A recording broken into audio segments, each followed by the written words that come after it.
Alrighty then. Let's see.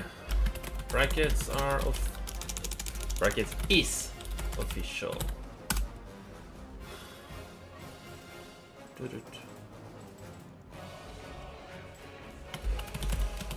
Just save.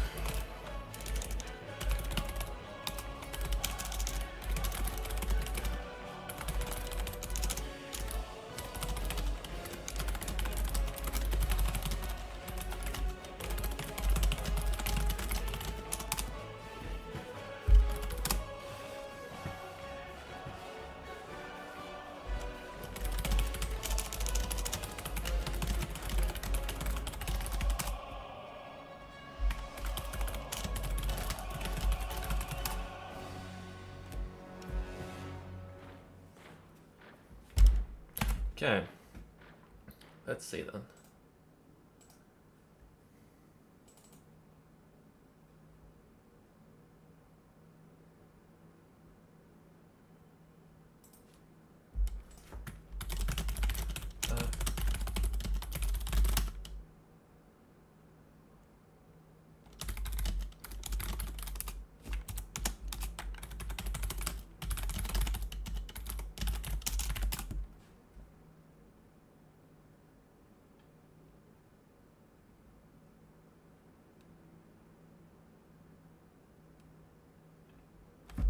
Couldn't you get one more lower bracket?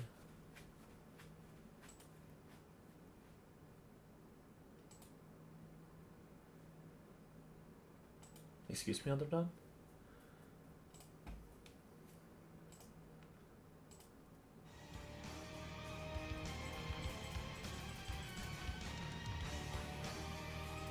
Let's see if there's any particular interesting.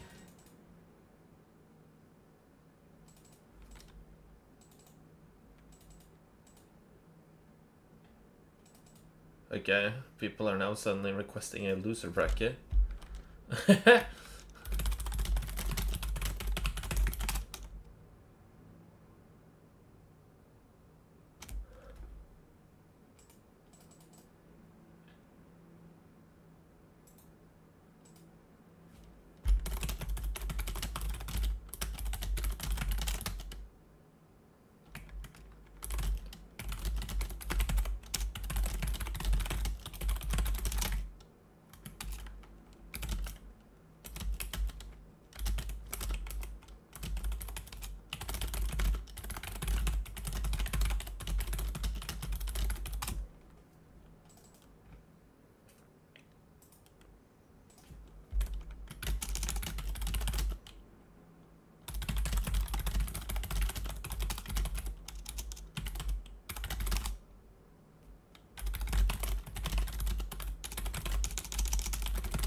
Alright, people are just a bit confused on the settings for this stuff.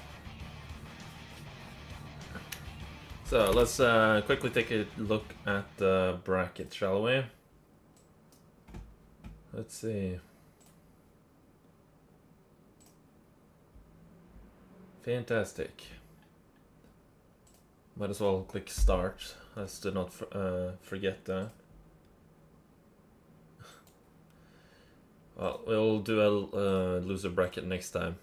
Let's see. Best of 7, finals, semifinals, best of 5, and everything else is a best of 3. Let's see. In round 1, we got Pika and Obiek, Ban and Dachi, Blues Magoose, and Other Dawn. All good matches. I think we'll follow Pika and Obiek. So I'll join that lobby. Let's see.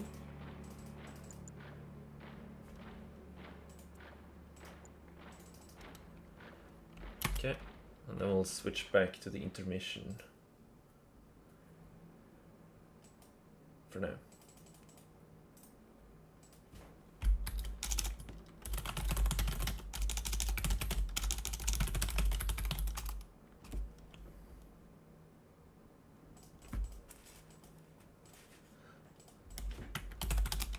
Yes, You're on standby. Okay. Let's quickly do this.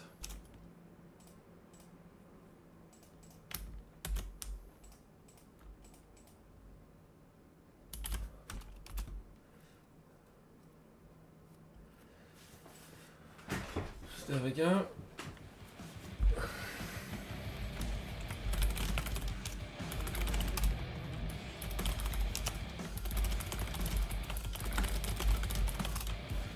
Probably still searching for his car.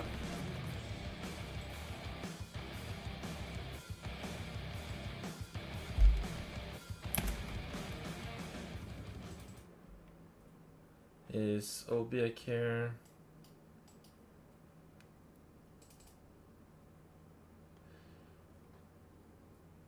Okay, if someone else will start, we'll join them instead. Now Obiak is online. Okay.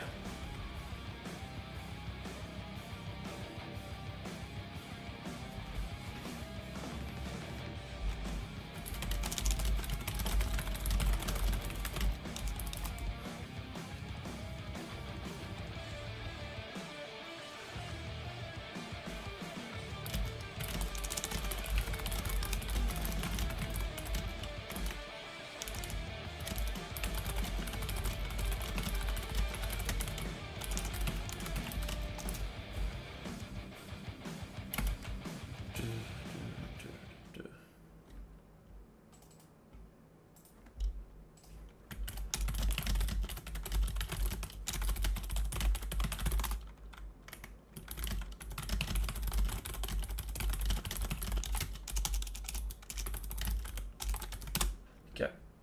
There we go. Obiak is online. Come on.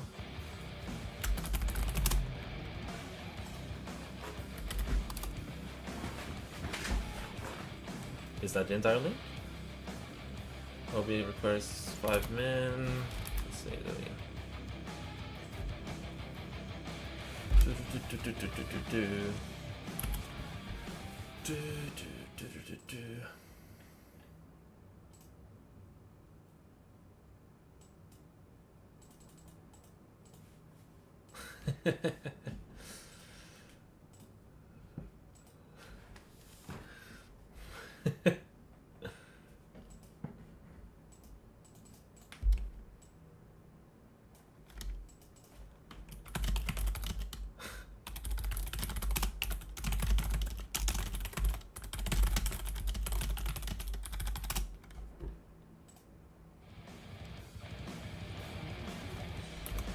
Okay, Pika knows the map pool. Let's see.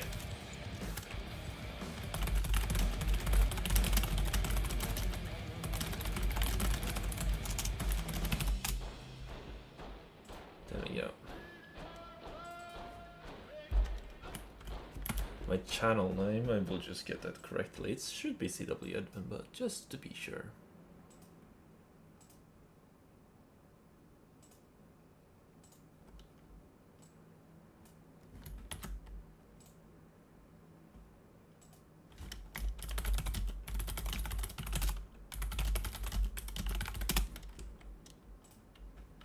There we go.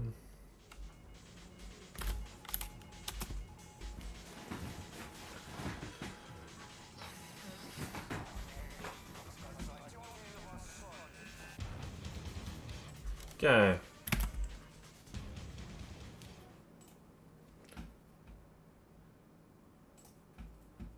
We're just waiting on Obiak.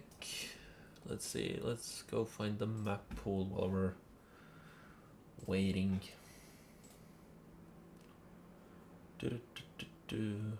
Announcements, map pool, there we go. Fantastic.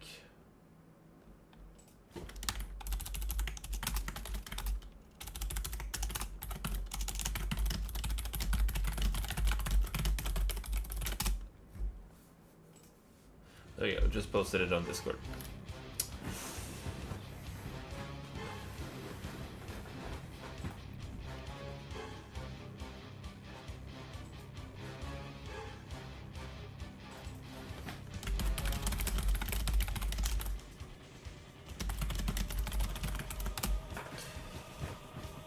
Bandachi is now online. Huge.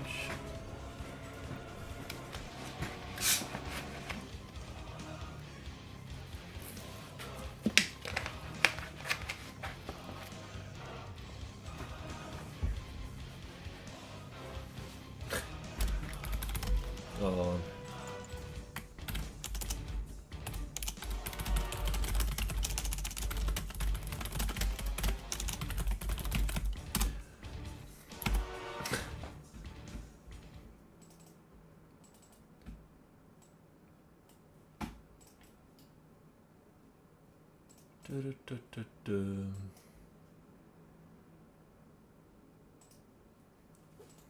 I wonder if I can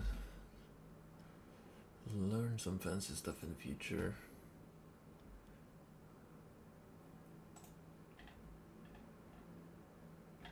General discussion. Boop.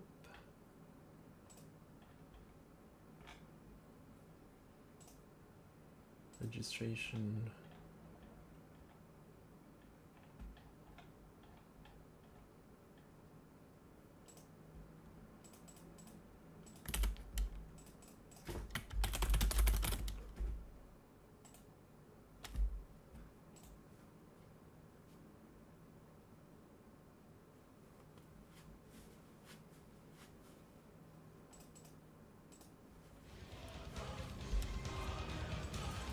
But now I'm watching. Okay. Let's see. I need to tab a lot. I need to have my laptop around. You will be playing the winner of Blues Goose or Other Dawn. Here you go. I'll bring it up on the screen. Desktop. Fantastic. As you can see here, right? Blues Goose and Other Dawn will play their best of 3 first, and then whoever wins here is the one you're going to be playing against. And then if you win and so on and so forth, you will then fight whoever, Bandachi, and then Green Alert and whoever, versus maybe you and whoever. So you will just have to wait for the time being.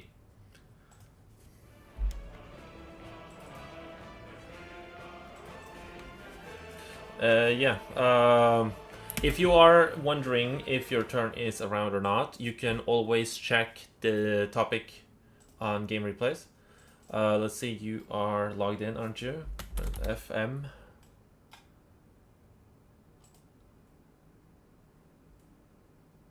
Well, that's not you. M. Oh, question mark. Let's see. No, you're not online. Okay. In any case, if you go in on game replays, you just go to home, and then you just click on this one, the gray picture right here for the win. And here you can see the bracket, as well as click on the results here, where you will be taken to this location where I need to edit this thing. Hold on. Closed. And what was the other one? Starting soon. Not official yet, official. There we go. Submit. So you can just pay attention to in this topic. And I have the wrong link. Great. Whoops. Sorry about that. That's the wrong topic as well. There we go. Full edit. Boom. And it was this one. That's the details. Isn't that not the correct one? Oh yeah, that's the one I also need to change. Official.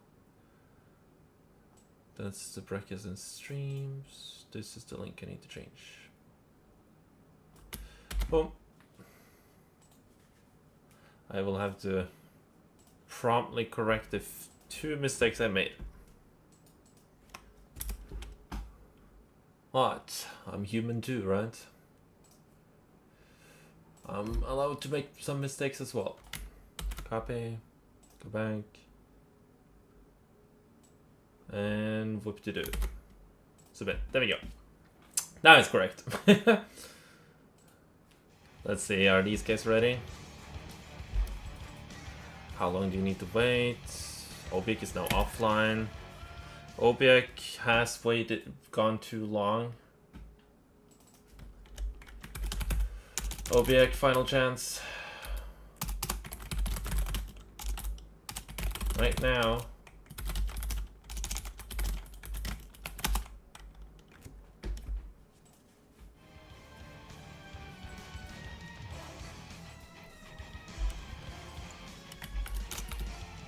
I brought it in here.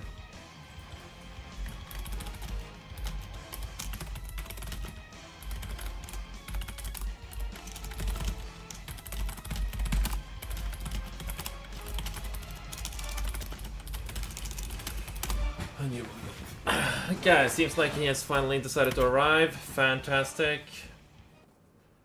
Then we will switch over to games.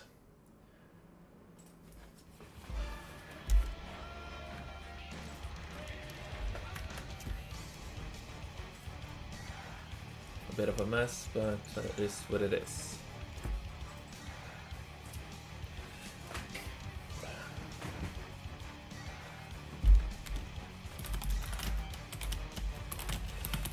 Elimination. No. This needed.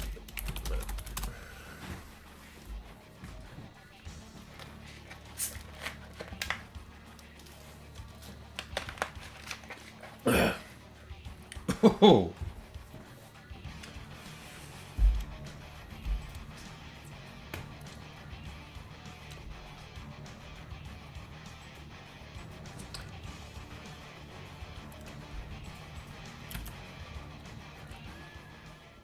No, I hope he bothered to pay attention.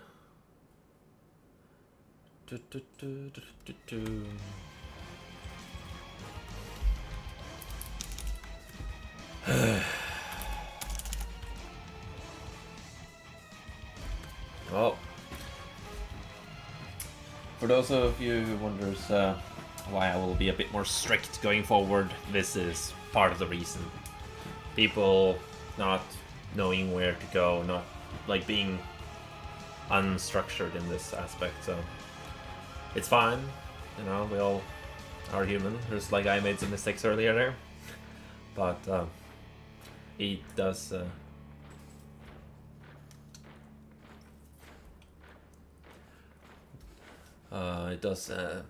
make people spend more time waiting. In any case, the deep sea and hard lesson and Mir's landing has been removed.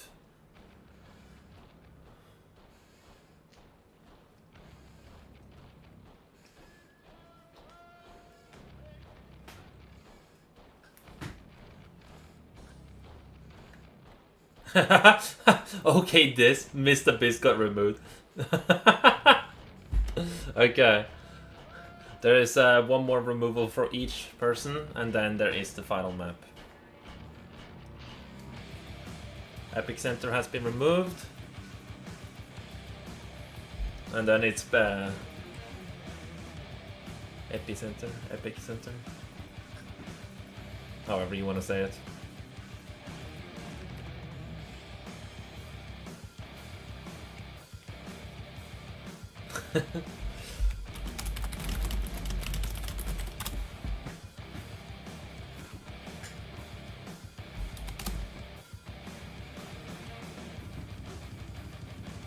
Liberation Freeze and Horror.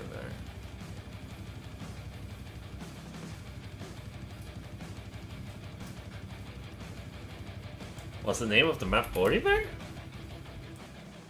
Huh.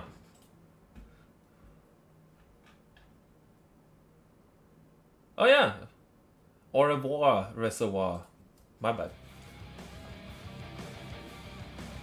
Okay, they are going au revoir now. They're going Liberation freeze.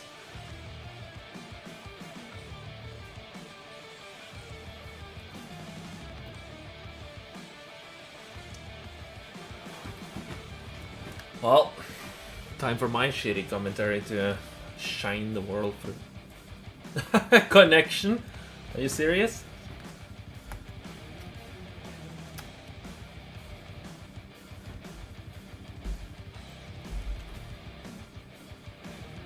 Evan host or Obek?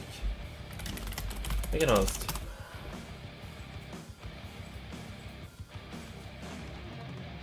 And it was Liberation Freeze. Wrong way. Liberation Freeze.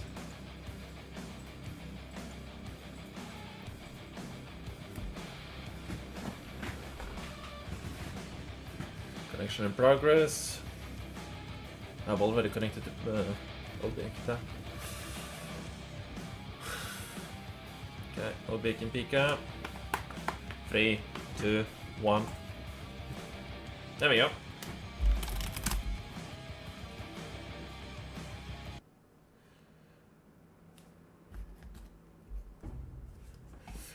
Well then, welcome to Liberation Freeze between the purple, I needed to confirm my colors there. Obek as the Soviets versus Pika as the Red Allies.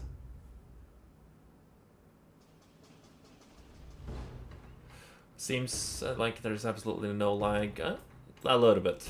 Ever so slightly. So hopefully that will not interfere with the micro of the players, but overall should be fine.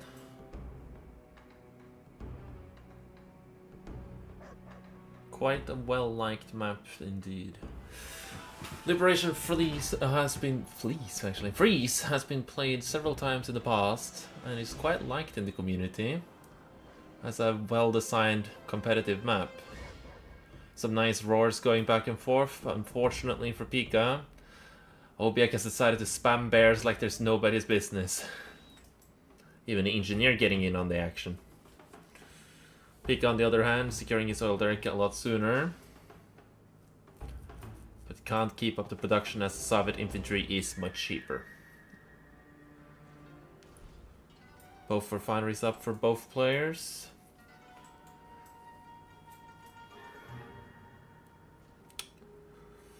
What is Pika gonna go for? An airfield? Naval yard perhaps?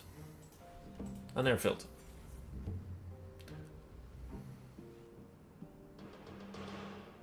Four bears chilling around. Obek opting for the war factory. And actually is going to either capture the hospital or the oil derrick from Pika. 2 peacekeepers goes down, but 1 bear is killed in the process. Good trades. Oh, oh no. Pika. Nasty. Securing the kill on the engineer. 5 bears. Quite a lot of money Obek has spent on the bears. Pika opting to go for the vindicating bomb run, but finds nothing but bullfrogs ready to take the fight. A terror drone. It's gonna get rid of the... No, it doesn't know where the dog is.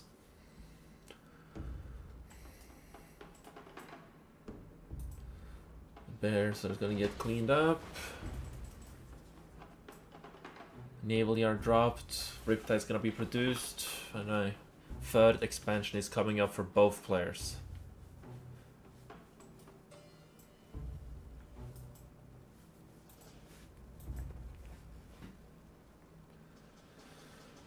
Gotta be careful with that terror drone so that the Vindicators don't just get their jump on him. But with the civilian structures that Obek has secured, he can constantly keep an eye on any and almost all moves that Pika wishes to do. Oh, that's quite a few. How many conscripts are in this building? 5. God damn.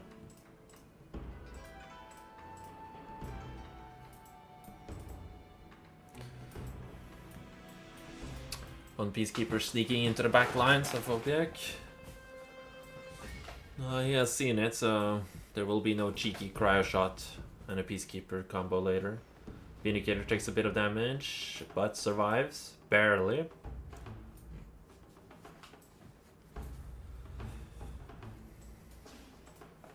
Bombs the civilian structure, but doesn't get any much more value from that.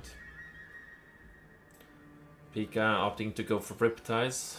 I believe is filled with some infantry as well. An engineer?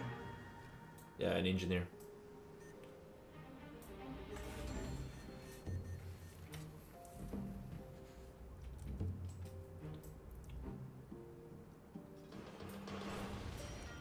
Pika going for his 4th expansion and will find OBX MCV. Both players opting to deploy their MCVs next to each other, having a little bit of a dance. But the Terror Drone manages to stop Pika's MCV from moving, but the Vindicators will be coming here soon, so Pika needs to rescue that Terror Drone. The Bullfrog goes in, does a bit of damage. MCV deploys Hammer Tanks, following up on this.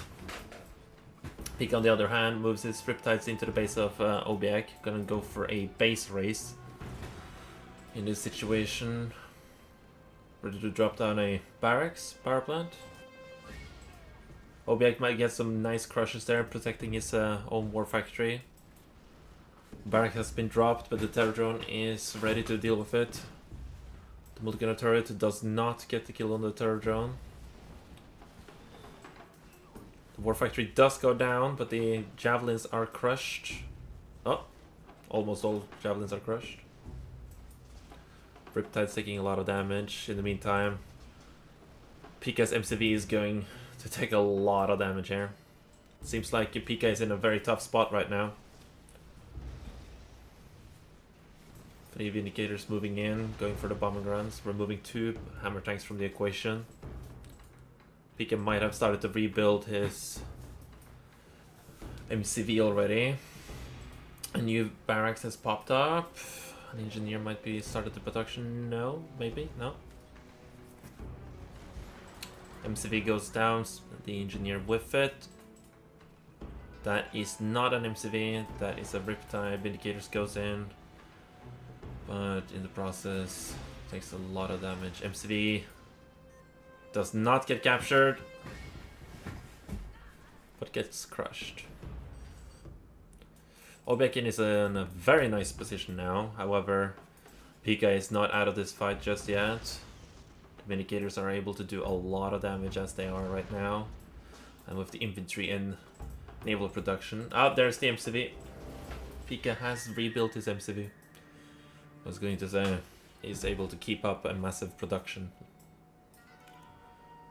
to sabotage the main base.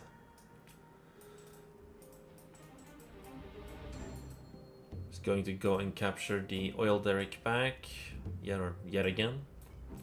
Conscripts goes in to sabotage the power plants and do a little bit of damage. Riptide brings a javelin, I believe. 4 javelins, in fact. Obiak opting to go for the barracks to try and block the incoming damage, but fails to stop the incoming attack. The super reactor will go down, but in the process a couple of the Pika's unit will go down with it. 1 javelin survives, which will be able to clean up the last refinery.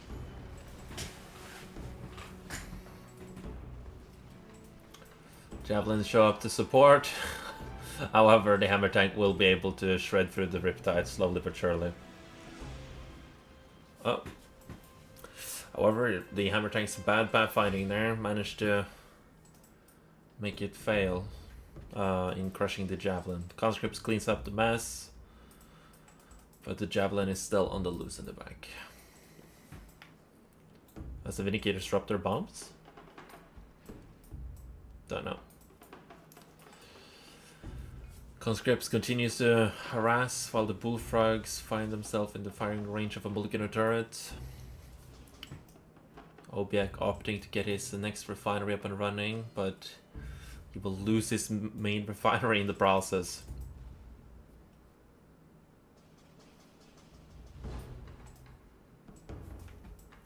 Oh, well. He blocks it rather nicely with a reactor. As the sentry gun is being built on the high ground. Multiple Riptides coming through to sabotage the ore collector. One bear coming to deal with the javelins. Sentry gun has been destroyed. PK's MCV going in to sabotage the backline of Obiek yet again. And PK loses the last Riptide remaining over there. If Obiek is fast enough, no. I was gonna say get a terror drone out, he could stop that. But he was not. There's the terror drone, but a bit too late. The barracks will be dropped down somewhere here and then attempt to capture the nearby structures. Down goes the Apollo. Conscript's just chilling. Obiek opting to go for a base race himself. Orbital dropping the boot camp. Successfully defending in space and getting the kill on the engineer in the process. Bears and infantry joining the fight, however the hammer tanks will fall. Super Reactor is slowly being built, but will be destroyed by the... No, not destroyed in fact. Didn't have enough bombs with them. Well, the gunner turret will go down. Obiek is just blocking until the bears can get there. There we go. Tesla coil goes down. In the meantime, the hammer tanks are barely alive. Did he pick up grinder treads? He did not. But a new multi-gunner turret has joined the party. The hammer tanks are slowly building up their numbers, but aren't there just yet. Multi-gunner turret has been dropped on the OBX MCV. The MCV will slowly perish. No, the MCV is dead. There's no saving that MCV. Yeah, there's the GG called. Pika using the Chinese keyboard, I guess.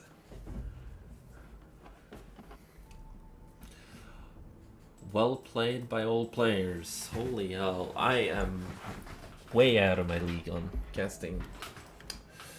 Gotta get back into this. I'll save this just in case.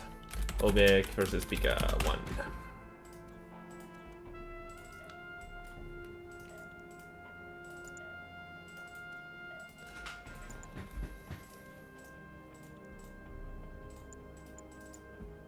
Tried to join the wrong lobby.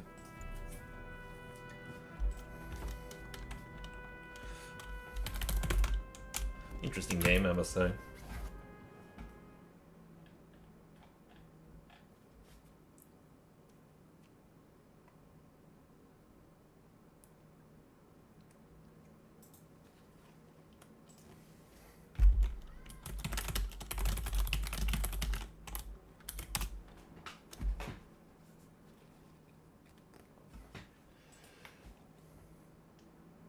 Yeah, Obiek is quite skilled at the game.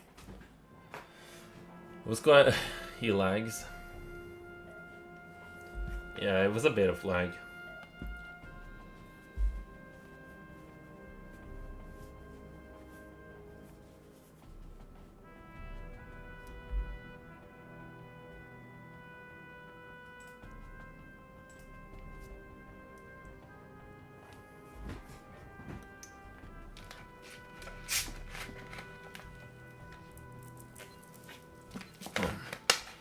I'll inform him.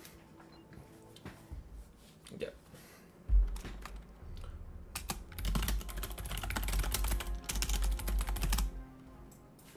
There we go.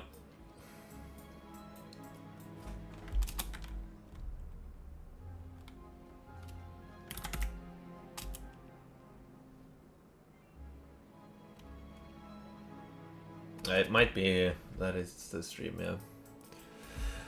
In any case, let's see, the factions hasn't changed, fantastic. On the left side of the map, we got Pika spotting as the red allies versus his opponent, the blue Soviets, Obiek. As Obiek lost the previous match, it's his choice on the next map to be played within the map pool, and he opted to go for Deep Sea. believe Deep Sea will be the most popular map in this tournament. That and Liberation Freeze is my suspicion. But I hope to see some of the other maps be played as well. Some of those maps might be slightly hidden gems. Some nice cheeky kills with the bears, but unfortunately that bear has come to an end. Let's follow this bear around.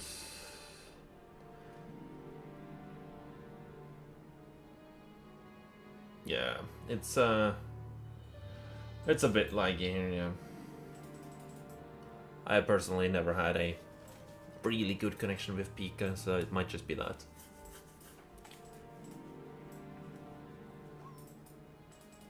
Bear goes down, same with the dog. Nothing special so far, nothing unique. Power plants, airfields, war factories, basically the same.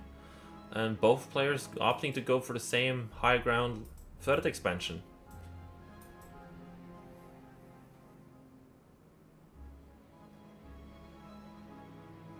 First Vindicator out on the field, flying about. Denied by the Bullfrogs.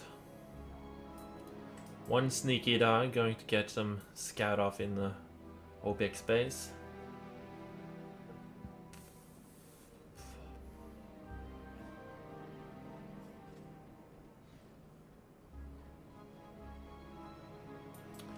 Honestly, gotta say that Pika coming back in the previous match was not something I expected, honestly, considering that he had fully lost his MCV and taking quite a lot of losses, but at the same time Obiek lost a lot of his troops, so money-wise it was, I suppose, about equal, but then again... Oh! Bullfrogs bringing in some infantry cavalry and gonna camp the airfield. There's the multi-gunner turret, the Bullfrogs has to relocate. Okay, but the Vindicators are unable to do something as the Sickle sabotages the economy in the back line. Vindicators successfully goes for the bombing run, unable to... No? Almost losing. There goes all the conscripts. Conscripts were in the most injured Bullfrog. But for the time being, Obiek will have a slight economic lead. He doesn't do anything too special. Very beautiful bombing run from Pika there, removing all the Bullfrogs. And as such, promptly... Pika opting to go with the passive Prospector, preventing the Sickle from jumping in. Nice dodging of bombs, however, there's too many Vindicators. For those who don't know, if the Ore Collector stands still in between all of the walls, then the Sickle cannot jump in. You can choose to jump in here, but it will just land on the outskirts. Civilian structure gets in on the action as Pika opts to clear out the garrison. Not the most cost-effective trade, but he will be able to maintain the civilian structure to utilize it for himself. Obiek, in the meantime, has opted to go for an airfield and has secured himself a MiG. Damn, that was a lot of conscripts. MiG, unable to find its target, has gotten injured by something? Oh, there's a javelin there, I see. Two MiGs in the sky. However, they're both quite injured, so one Apollo would be able to deal with both of them. Speaking of, there he is. Multi-gunner turret has been dropped, slowly killing the Ore Collector that it is not retreating. Vindicator going in for a bombing run. Successfully killing a MiG and a... No, just injuring the hammer tanks. Obiek, in the meantime, going for his fourth expansion, considering one of them is completely AFK right now. He's fucked. Pika not yet selling his backline airfields, so he's not just relocating his troops. He can potentially go up to a total of 7 Vindicators. Obiak opting to push forward with his hammer tank, spending a lot of his time shooting infantry, not really doing anything here, losing all of his troops. And calls in the towel as he miss micros. And with that, the score is 2-1 to Pika. I will promptly save the replay.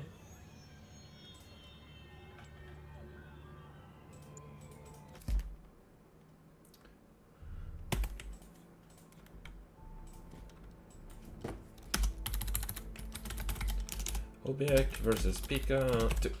Fantastic.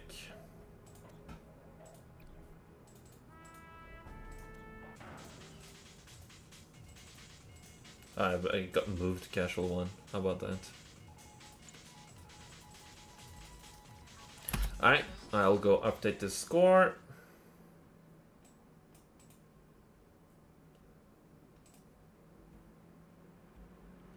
How many games you play? You play a best of 3 up until semifinals, then it's a best of 5, and then it is a best of 7. Pika, submit score. Now it is Zed versus Pika.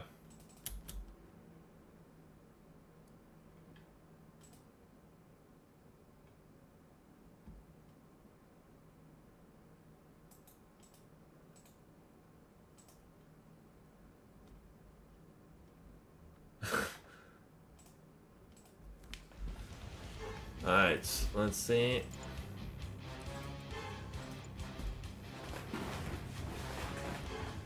We will continue to follow Pika around.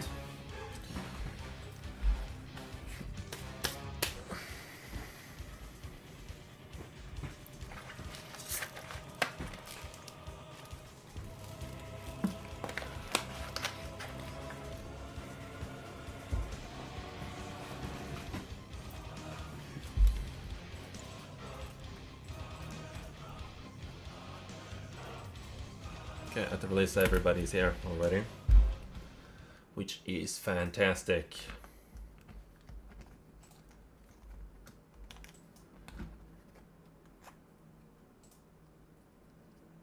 Let's see if someone else has uploaded the score, so I can update the scoreboard. Bluemox games on stream, Other Dawn. Okay, Other Dawn 1.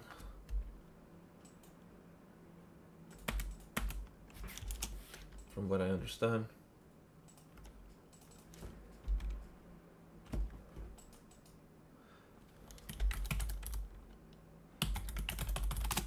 Manik Merido, Other Dawn is next, and then Ban and Dachi. Let's quickly check on that. Dachi 2. Yeah, Dachi won his games. Okay, scoreboard has been updated. Let's see. Actually, Dastolan, has he updated this? Okay, fantastic. The players started already with the eliminations of the maps. Of course, this is only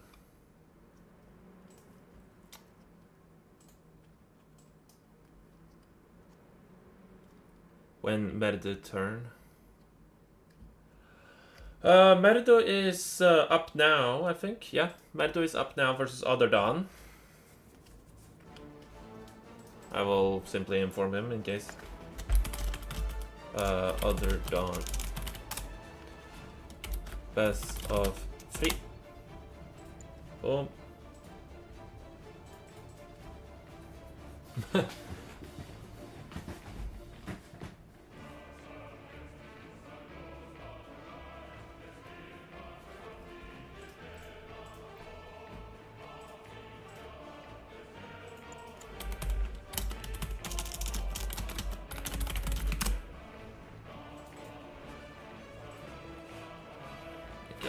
Mir's landing. 1, 2, 3, 4, 5.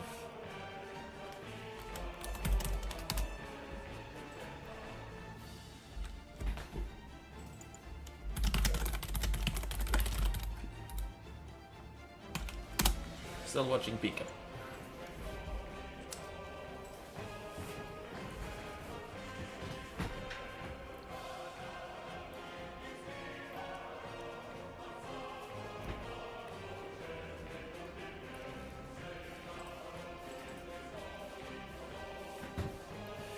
Alrighty then.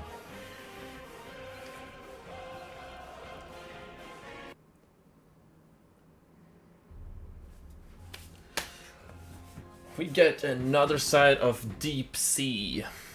With, in the top left corner of the map, as the red allies, we got Pika. In the bottom right, as the light blue allies, we got Said. Yeah? Said? Yeah, Said. Hold on. I was about to say Dachi there for a second, but Dachi is playing elsewhere.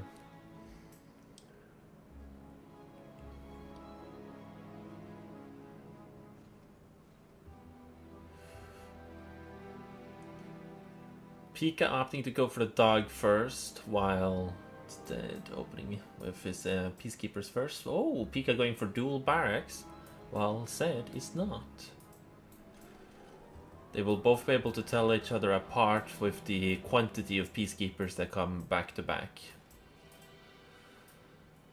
Pika will see that Zed has not gone for a lot of peacekeepers. Zed will see Pika did.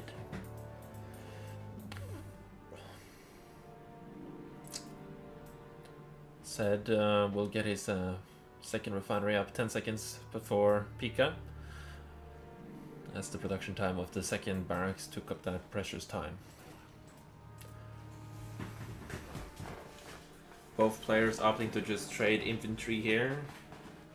This doesn't do anything to either side, as the units cost the exact same amount. However, Pika can secure the civilian building simply by having a lot more peacekeeper than Zed, forcing Zed to produce more.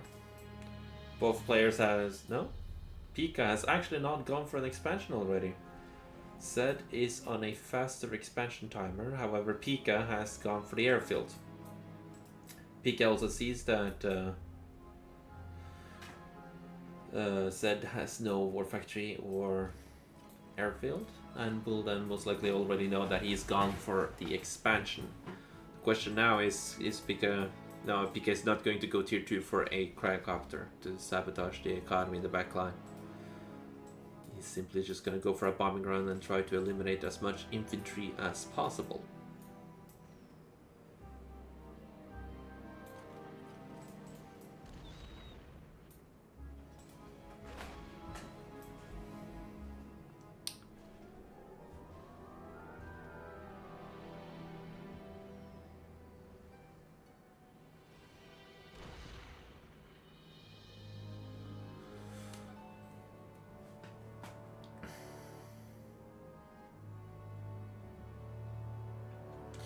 Zed has gotten himself a airfield himself now, as he roam around the sky with an Apollo trying to find the Vindigators as well as scout Pika's base.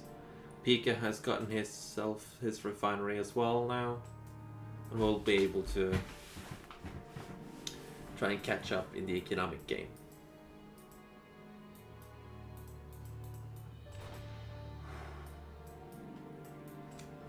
Pika getting himself the war factory is probably gonna get himself a...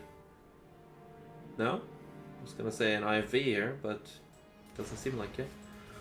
Zed going for the bombing run on the oil derrick. If he is fast enough with a secondary oil derrick here now, he will be able to. Zed getting himself a second Apollo, which will secure the kill on... No, actually not. He managed to land. And a Javelin there to help. Really unfortunate for Zed there. He almost got away with a kill. Pika, on the other hand, played really well there and keeping his Apollos alive. Said has promptly expanded with a command up, actually. Oh. Potentially keeping the expansion secret from Pika, so he will be unaware that Zed has now a massive economic advantage. The what is it called again? Multigun IFV showing up to the party, assisting Pika. However, it wasn't enough, and Zed got away with the kill with the Vindicators. Quite a well played from Zed there. Not miss-microing in a dire position like that. Not losing a single unit. Pika, suspecting foul play from Zed, finally sees the expansion, but loses an Apollo in the process. But as the multi-gunner turret has already been deployed, the Riptide will not be able to do too much. Zed, having a massive infantry army, just wandering around.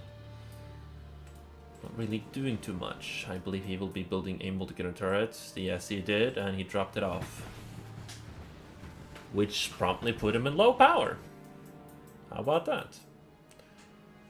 Javelins forcing the Apollos to turn around, almost getting the kill in the process. Vindicators doing a massive overkill there. But the refinery does not go down, but the Riptides do.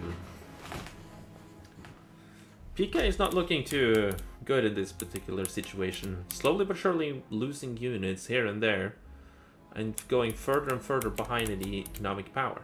However, Pika has gone for tier 2. Has Zed done the same? No. He might be doing it right now though. The infantry army, Riptide power, all going together to push forward here now. No, it's not tier 2. Vindicator goes in for the bombing run on the IFVs, unable to secure the kill on the second one, but does get the first one. Riptide's going down. The Peacekeepers in the civilian structures is shredding through as a cry shot coming down from Pika. Only freezing one infantry, actually all the javelins as well that remained alive. One heroic Peacekeeper has been born.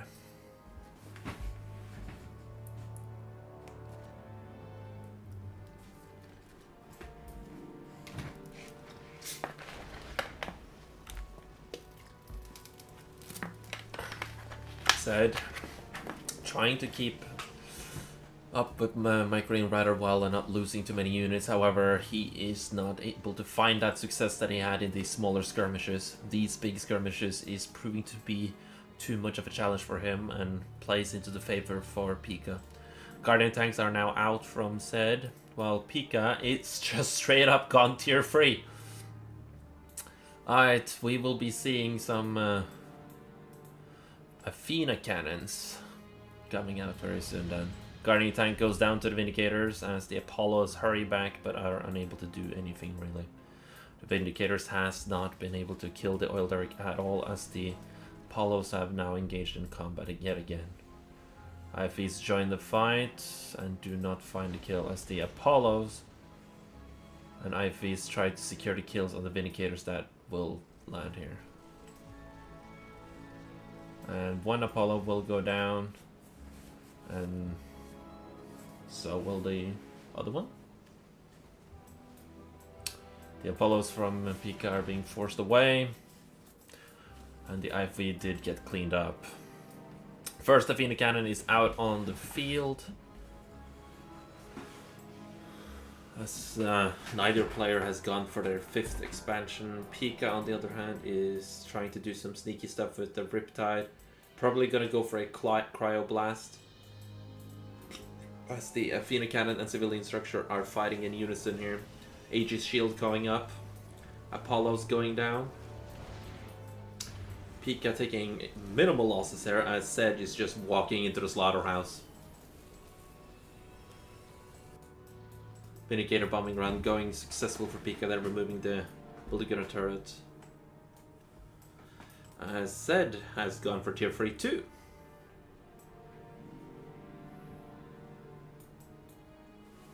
However, will be unable to just do as he sees fit. Cryo shot going in, Vindicators unable to do a proper bombing run. As Zed tries to push forward, but Aegis shield will remain active. Vindicators goes in for a bombing run, unable to find an opportunity to go for the kills as the peacekeepers from Zed proves to be too many too much. One Athena goes down as the Riptides are slowly being murdered by the volcano turret in the water. The Athena cannon battler Zed is unable to defend himself and is just probably losing his expansion income, as well as continuously losing troops from the Athena cannons there. Pika has opted to continue with the mass production of Athena cannons and is not looking likely to be expanding anytime soon, as one Athena cannon goes down from Zed. The Cracopter does not go down, the Javelin's unable to do too much. However, a shrunken down Athena cannon. If Zed sees it and has a Vindicator, he can promptly remove this Athena cannon. All Athena cannons has been shrunk. One goes down, the other one is now promptly destroying the refinery. A nice Aegis shield there, barely saving the Athena cannon. With too many peacekeepers from Pika is now coming forward here, as Zed loses his third refinery, not noticing it until way too late, as the pull-together turret gets dropped, not doing anything. Oof.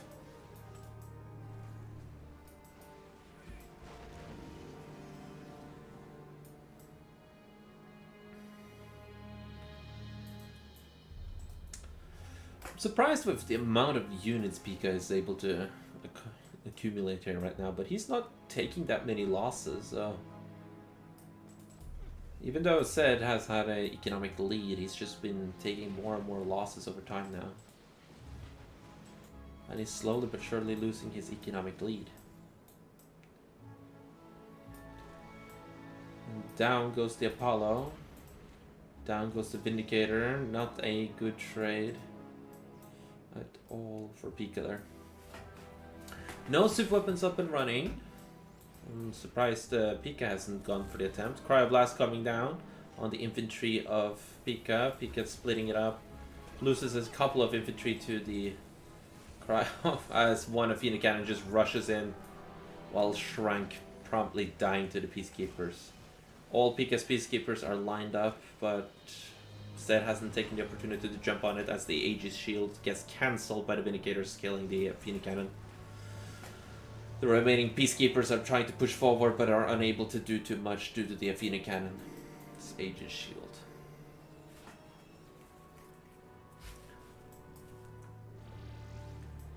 Zed's third refinery in the water has probably been completely removed, as Zed has rebuilt his expansion on land. Let's see. No defense bureau. Just infantry and Aegis and Athena cannon spam. Crocopter goes down, as the Athena cannons are still duking it out on who's gonna be in charge in this town. Guardian tank taking a lot of unnecessary damage there. Athena cannon goes down yet again. Cryoblast coming down from Pika this time on infantry, but the Aegis shield is there to block majority of the damage, but unfortunately the Pika's infantry is just removing the shield too quickly. As Pika gets in, this is not looking good right now for Zed. There is the GG. And the fire cell commences.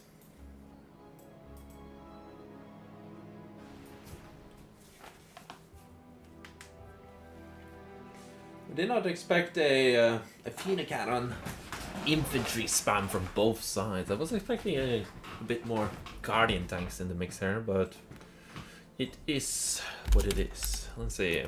Pika versus Zed 1. But who knows? Now that Zed gets the opportunity to choose his map.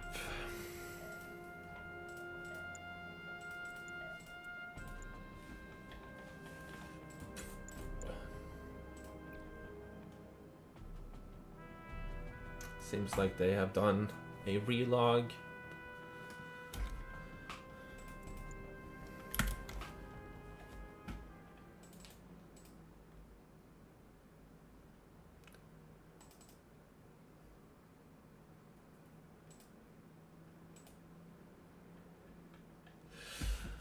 GG indeed, that's still on.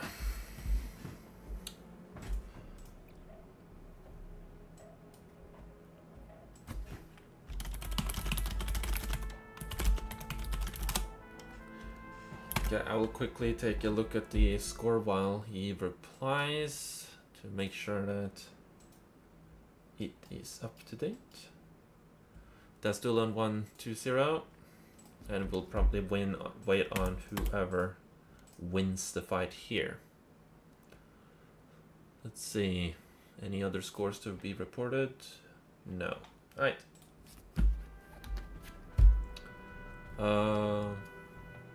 I did pick a Liberation. Liberation, is that right?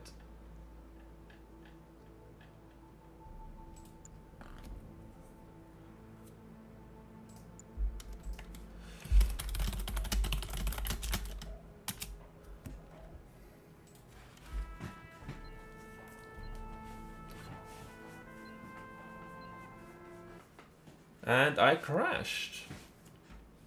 How lovely. Alright, stand by a bit then. Technical difficulties. Welcome to Red Left Free, everyone.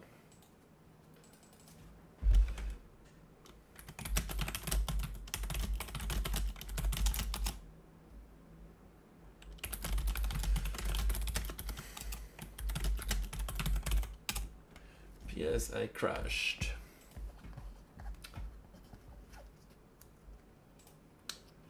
Well then. What shall we chat about now then? Riddler Freak actually crashing as per usual.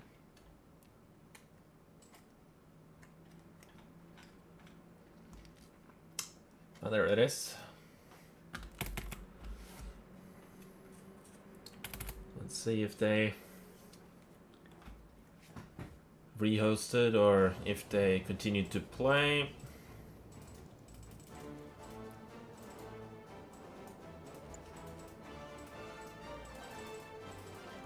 It seems like they are either stuck or they continue to play.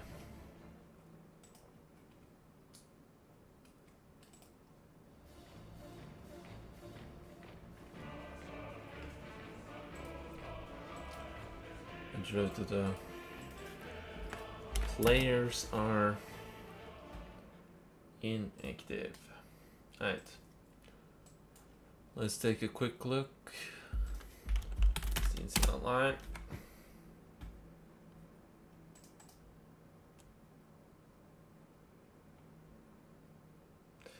Alright. Here's what I can at the release give of information while we're waiting. We got... Let's see, where was it?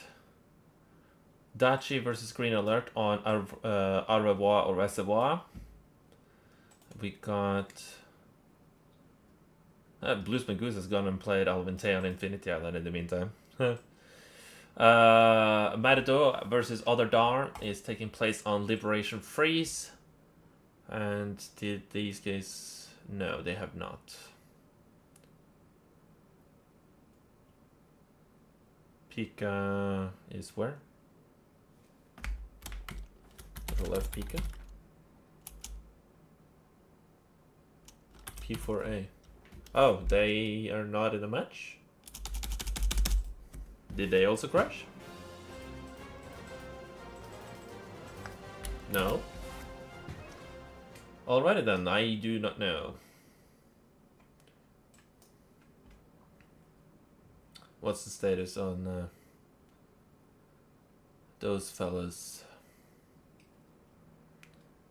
In any case though, if you ever wonder who is in what game and what map they're playing, you can always just go to C&Conline and just click on the player numbers here and you can see it. Quite a useful tool if you wonder if your buddy has started a match already. Alright, well, in that case, it seems like we will have a bit of a downtime as Pika and Zed plays their second match, and if Pika wins, he moves up to the semifinals versus Das Dulan, and if he loses, they will go over to game number 3. So, we will, in the meantime, just have... Oh, it said he's streaming. I can cast over that one. Alright.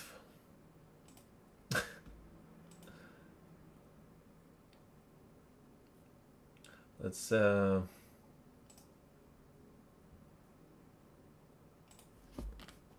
wait, or is he streaming in... Oh, he's streaming in the Discord. Alright.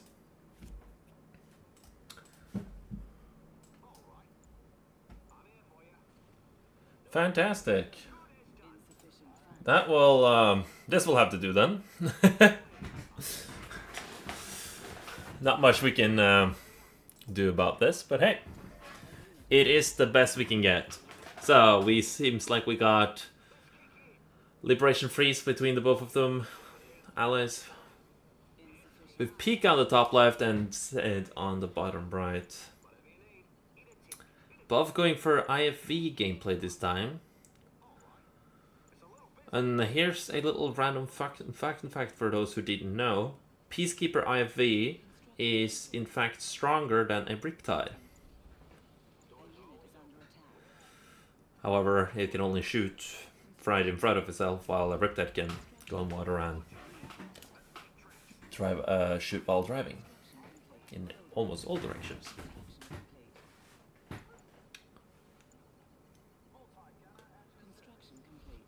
Zed and Pika has gone for the optional high ground expansion this game, while Zed has managed to keep his oil derrick firmly alive. Enemy units detected. Construction complete. New construction options. Training. Ooh. Massive army from Pika. Moving forward, probably gonna try and remove the oil derrick at some point, or capture it. As Pika promptly slow pushes towards Zed's base at the top. Seems like Green Alert is also done with their match. Same with Other Dawn. So we could promptly get into an actual match over there too. A little bit worse to do some commentary like this, but hey, it's what we can get. Zed going for a slow push as a multi-gunner turret gets dropped down by Pika as well. Both players trying to fight each other off here. However, Pika does have an IV number advantage near Zed's base, as the Peacekeepers is slowly removing each other from the equation. Crowd shot coming down on the multi-gunner turret. It just apparently gets sold off, as another multi-gunner turret will soon drop down.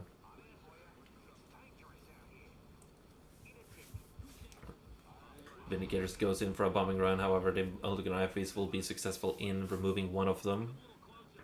Maybe even... Nope! Both Vindicators go down. Zed did a very nice micro there, proceeding to lose... My god. The Peacekeeper turning around proceeded to allow the dog to live. As the Javelins gets produced now, Pika is forced backwards, while the Riptides are slowly re-emerging on the front line up here. All mechanized vehicles from Pika is, now as said, are promptly moved. He sells off the turret right before it gets fully frozen, allowing it to still keep firing for a little bit, as an airfield is dropped out on the high ground, allowing Zed to prepare on the high ground should he opt to it. However, he seems to be content on just pushing forward on the side to try and squeeze the micro out of Pika. But at the same time, he might squeeze too much micro out of himself. Just gonna double check. Yeah, I am muted on Discord, so I don't casually just talk to Zed's ear. As the Javelin successfully removed the power plant. Oh, barely not actually. Vindicator goes in for a bombing run and bumps the power plant. I didn't take it. So Riptides unable to successfully do too much.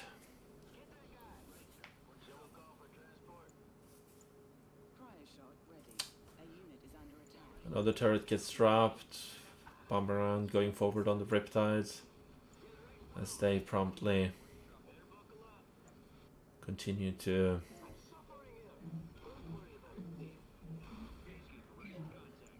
and now I have a kitty cat outside the window trying to get in. Zed opting to continue to push his MCV forward. With his infantry army, Pika might be in some major trouble here now. However, he packs up his MC3 promptly and moves his Riptide forward, trying to discourage Zed from actual committing to this push. However, he does commit and the cryo shot comes down and will be able to slow down the Riptides. Not fully freeze them.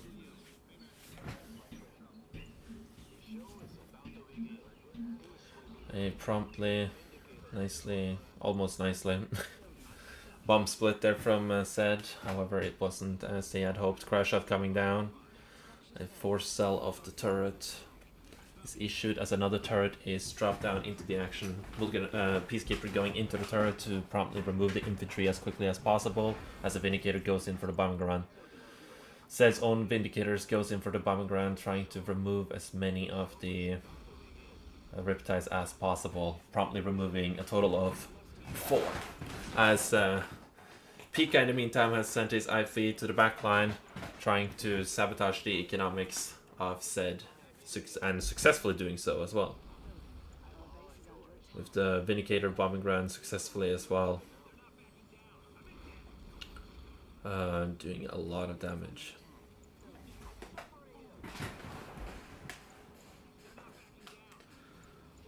However, if Zed doesn't do anything about the IVs, he will be running out of money extremely fast now.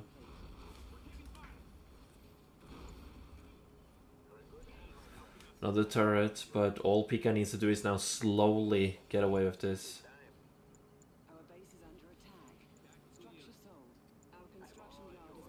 And there goes the MCV from Zed. Into extreme low health.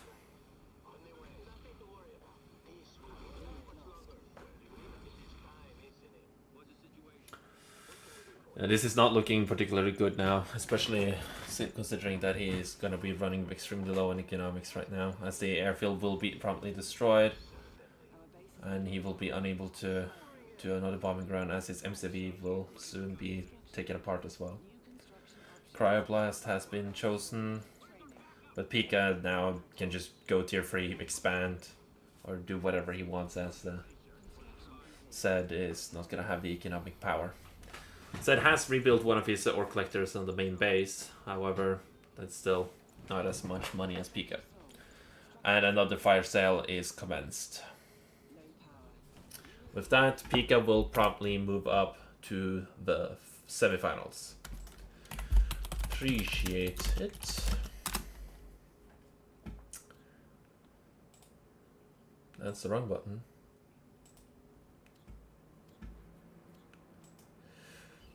Alright, tiny website browser.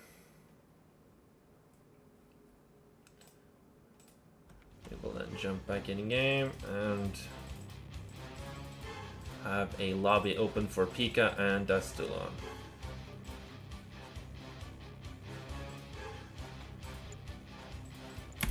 Alright.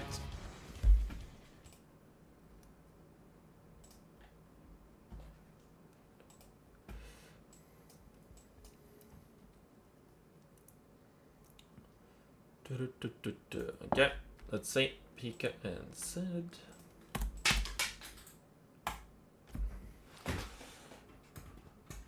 Let's check on who has won the other games. We have Other Dawn has beaten Merido 2-0. Green Alert and Dachi. There is currently no update on that situation. Tastelon is here in the game. Hello. That's it.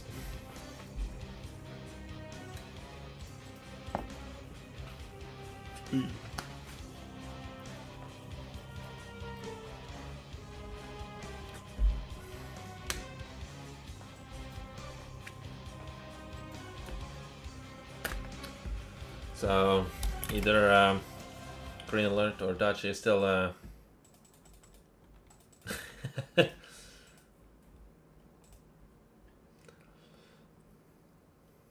Dachi or Green Alert might still be going, or one of them just is busy trying to upload the score.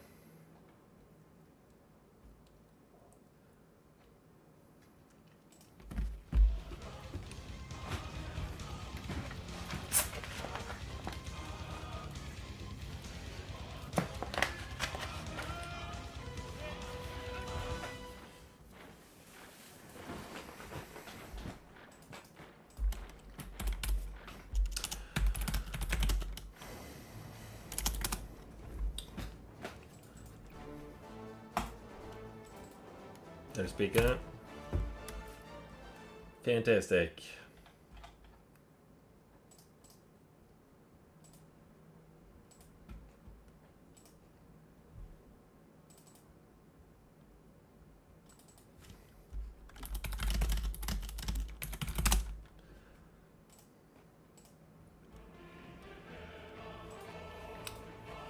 Okay.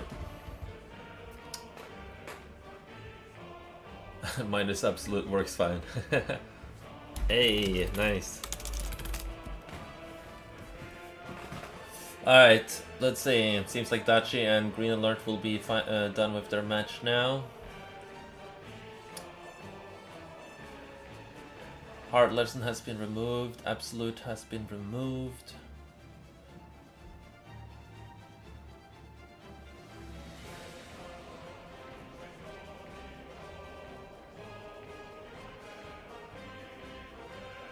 Misty Abyss has been removed.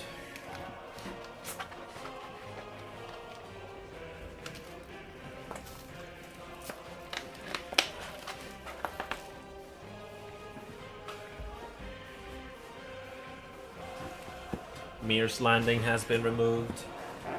Let's see. 1, 2, 3, 4. 2 more removals. You go. Au revoir Reservoir has been removed. That means Liberation Fleece or Deep Sea.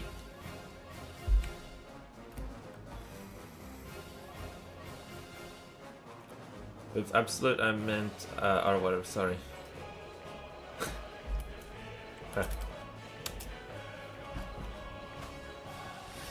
Right,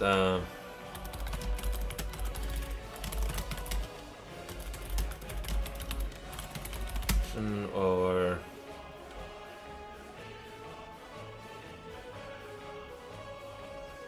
IF?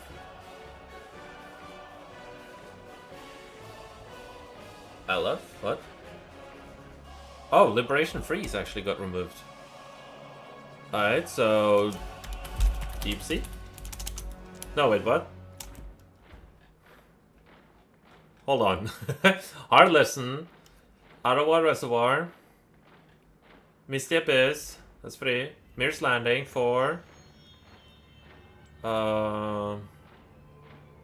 Liberation Freeze, 5. Deep Sea 6. Epic Center. Okay, that's the one I was missing.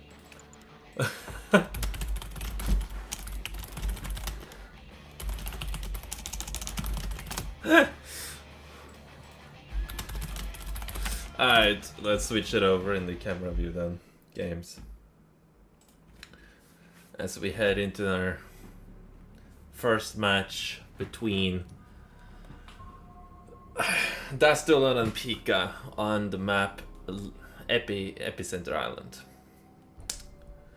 God, gotta get used to this name. In any case, This extremely dark map allows Pika to spawn in on the right side of the map. Yeah, right side of the map. And on the left side, as the Orange Empire, we have Dasdulon. Allies v Empire.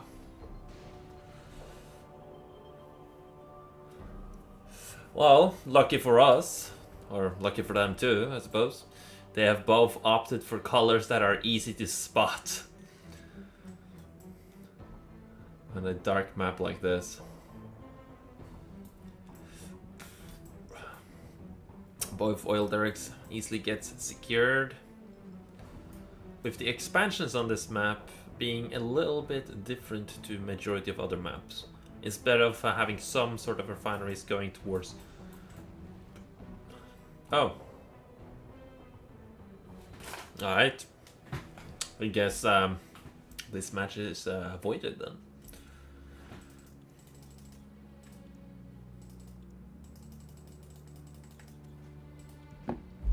Okay. Don't know what happened there, but we will see in a second.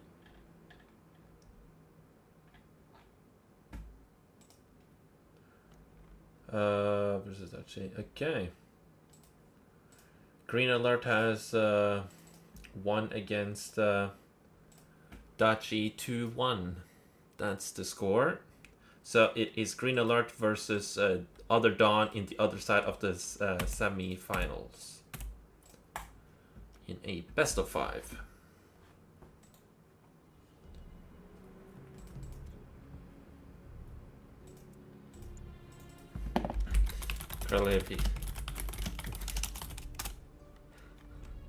Clearly Pikachu. Tanarata.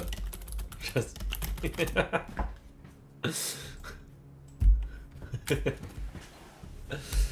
Kappa. Alright. With no clue what took place there, we will promptly resume with game number 1.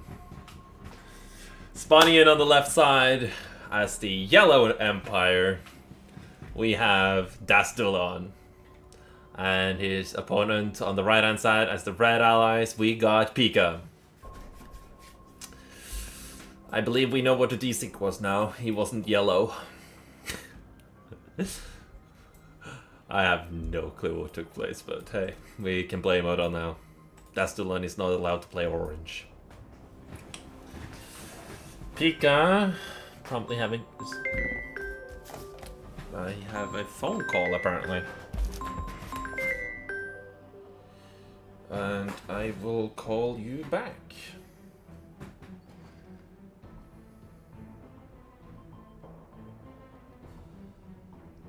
Yeah.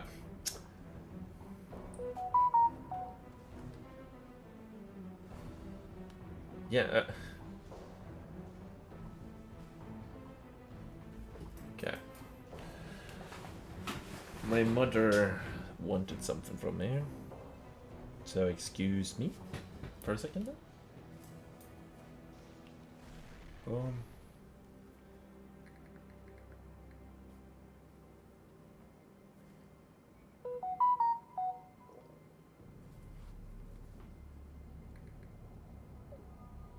Okay. She just wanted to inform me about something happening. Alright. Okay, I will turn off my sound on my phone. There we go. Sorry about that, fellas.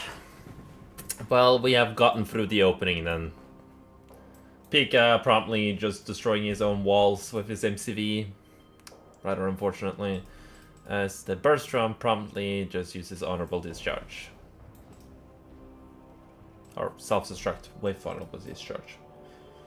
Dogs being very difficult to see on the water. This map is really dark. Apollos and Mitigators flying about. Not really winning or losing any trades from what I can see. Pika opting to expand while Dasdulon has not gone for the expansions just yet. As the Apollos and Tengus go into a fight between each other, Apollo almost dies. Surviving with what? 5 HP?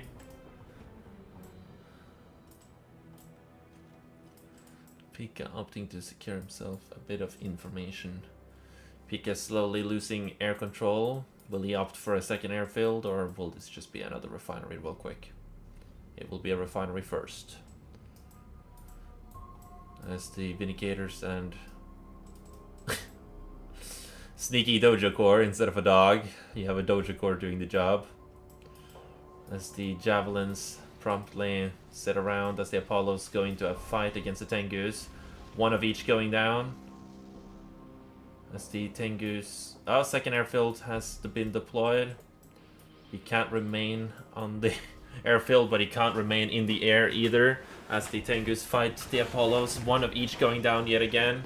And the last Apollo tries to escape with the last Tengu going down to the healthy Apollo. Unfortunately, the Stulun has promptly lost his air dominance there. However, Pika has lost all of his peacekeepers in the process, while Dastulon has promptly sent more Tengus to reinforce the front line. More Tengus in the sky going down, but a Vindicator goes down with it.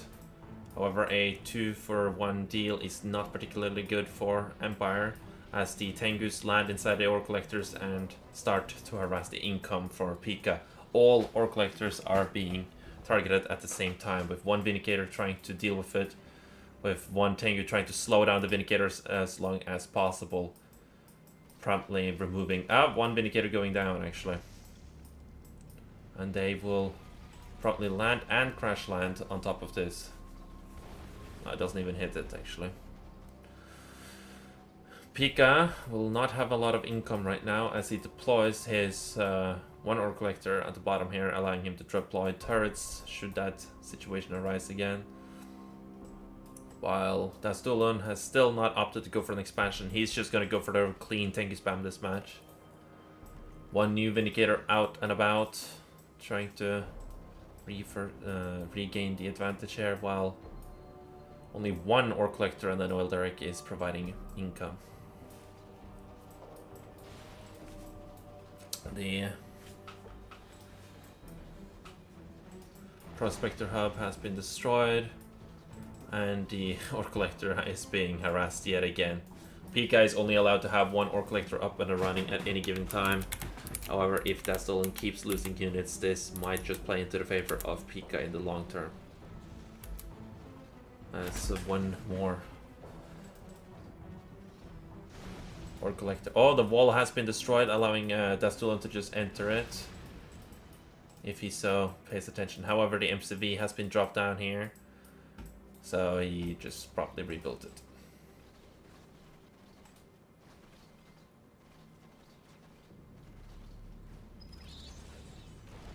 Oh, a very nice point defense drone there, protecting his Tengu as well as securing the kill with another Tengu. He can promptly just target the refinery itself, which he is doing, as Tengus do a surprisingly a good amount of damage against buildings. They aren't the best unit at it, you know, but they don't do a bad job either. Dastolon still not... Oh no, now he might be expanding. As Pika brings his MCV back, going to go for the Crushers as the Vindicator goes in for a bombing run, securing a kill. I'm a bit surprised that Dastolon keeps flying these long routes instead of trying to bring them in a bit faster. Tengus goes in, takes a bit of damage, and they promptly have to land. One lands successfully inside of the location while the Dojo Core gets crushed. Unfortunately, this Tengu did not survive the landing.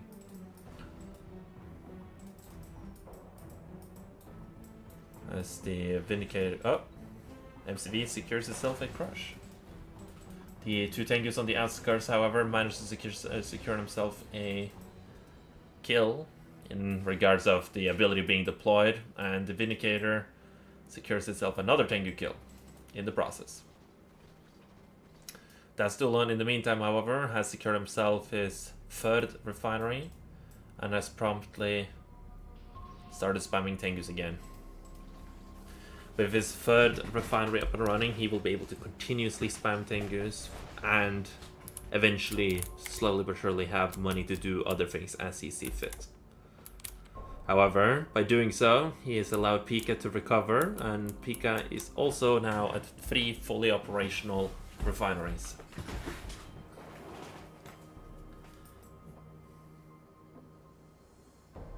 Whoa.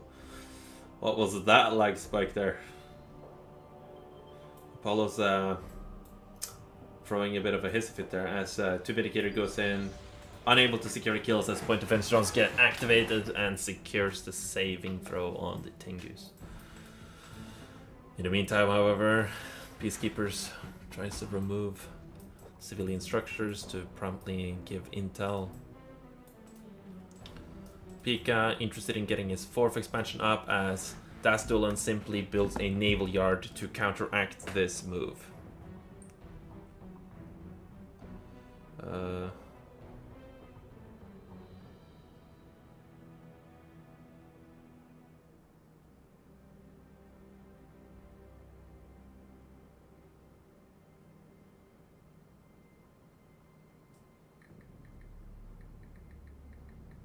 Give me a second.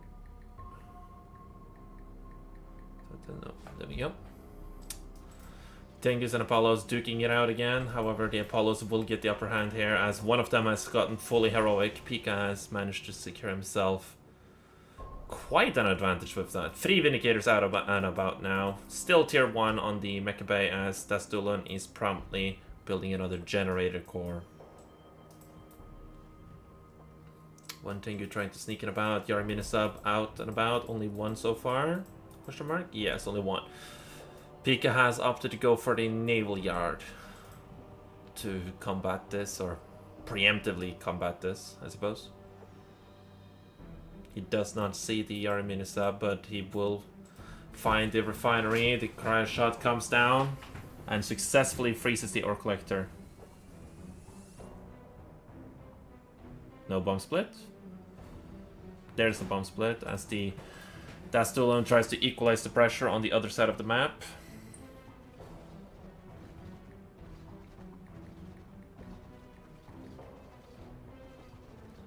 There we go. 1 ore collector is being idle as the assault destroyer has now come out on the field. Yari mini-subbed, promptly removing the prospector in the water. Oh, not unable to actually. The black hole armor saved it.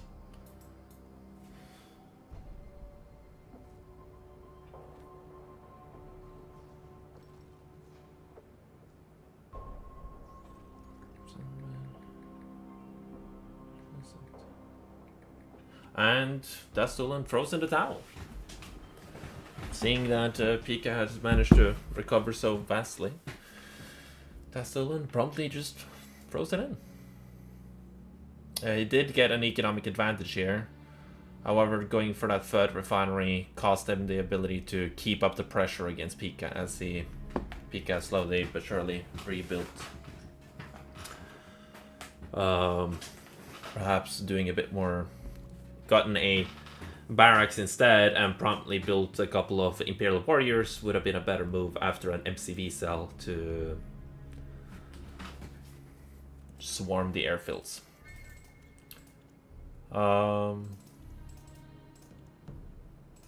will go and save the replay just to be sure.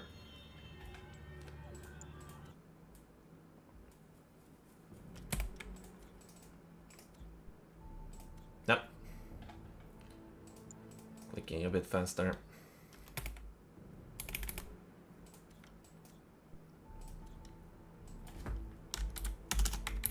Das versus Pika 1.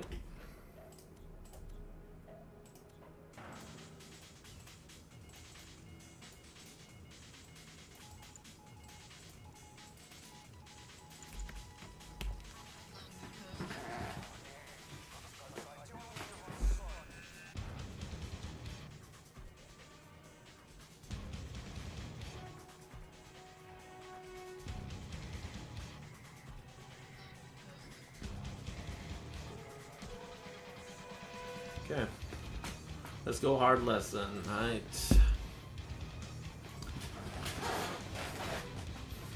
hard lesson it will be. Okay. 1 minute. I will just probably quickly check something. Google.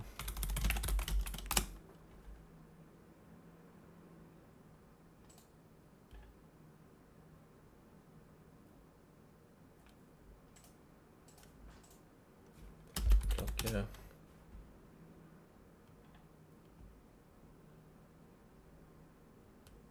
$8.50. Okay. So I got a bit more time. Right. Fantastic.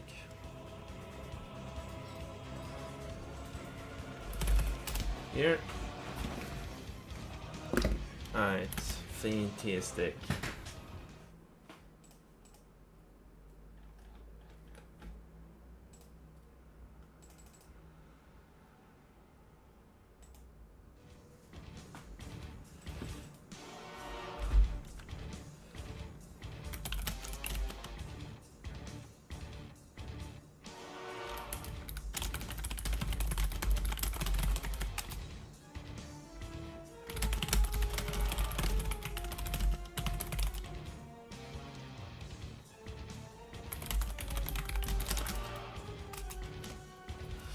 Explain it.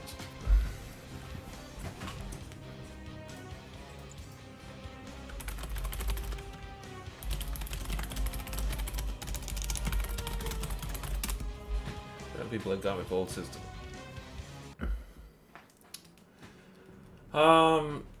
Okay, let's just introduce the players first.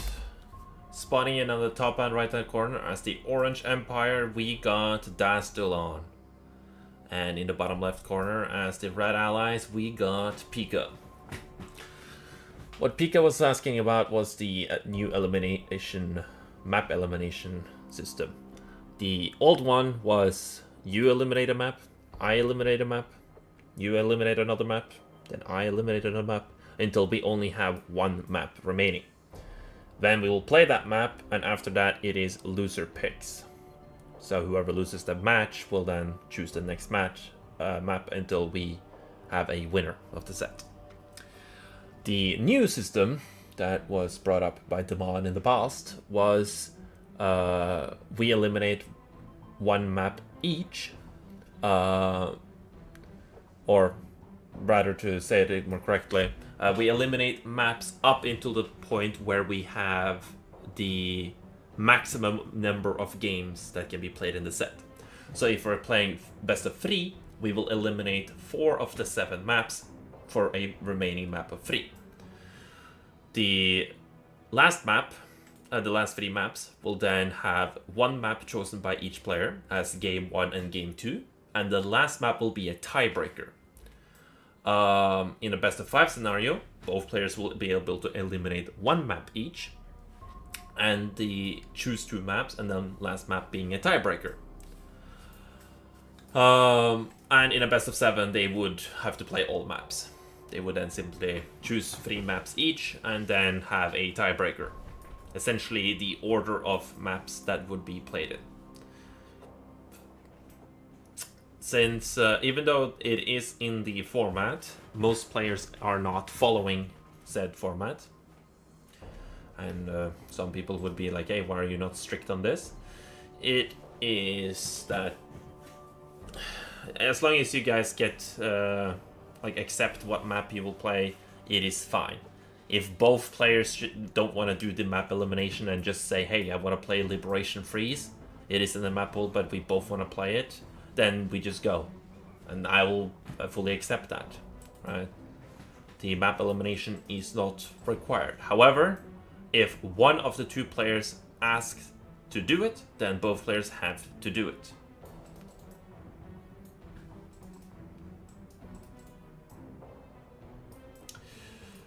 In the meantime, Dastolan has opted to get his third refinery and forgotten to deploy his Mecha core. Pika has also opted to go for his third refinery early, as the Imperial Warrior slowly tries to push forward, doing a little bit of damage as they can, securing another 2 kills. The very low health Imperial Warriors should probably be sent back into some civilian structures to maintain vision. So that they don't just die out of the blue here. As the Peacekeepers will be able to easily clean up the remaining there. However, Pika has lost his oil derrick, so... Oh, that Stolan is going greedy. He's going for 4 refineries. If Pika doesn't see this anytime soon, then he will be in a heaps of trouble.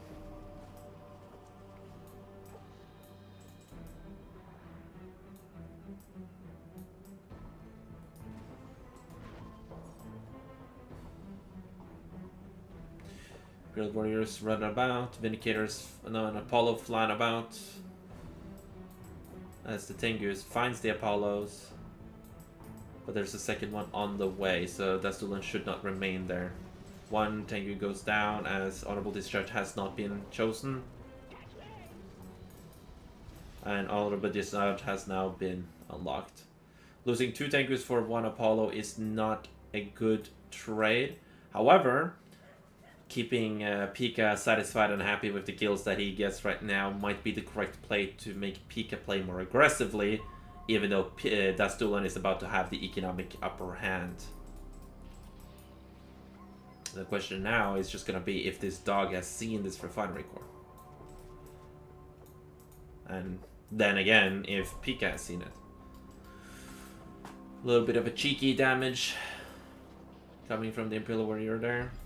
As the Apollos tries to find the opportunity to make a move. However, just finds more Tengus. IFAs has been produced, and as well as Pika has gone tier 2. Guardian tanks might be popping out soon, and Dastulan needs to have a response to that, as Pika now sees the refinery in the top left hand corner and knows that he is now on the clock. He either needs to expand or be hyper aggressive to try and make up for the lack of money, as the Ore Collector is completely undefended. The Guardian tank is slowly on the way. Vindicator goes in for the bombing run and successfully lowers the health on the Ore Collector to the point where it will promptly die.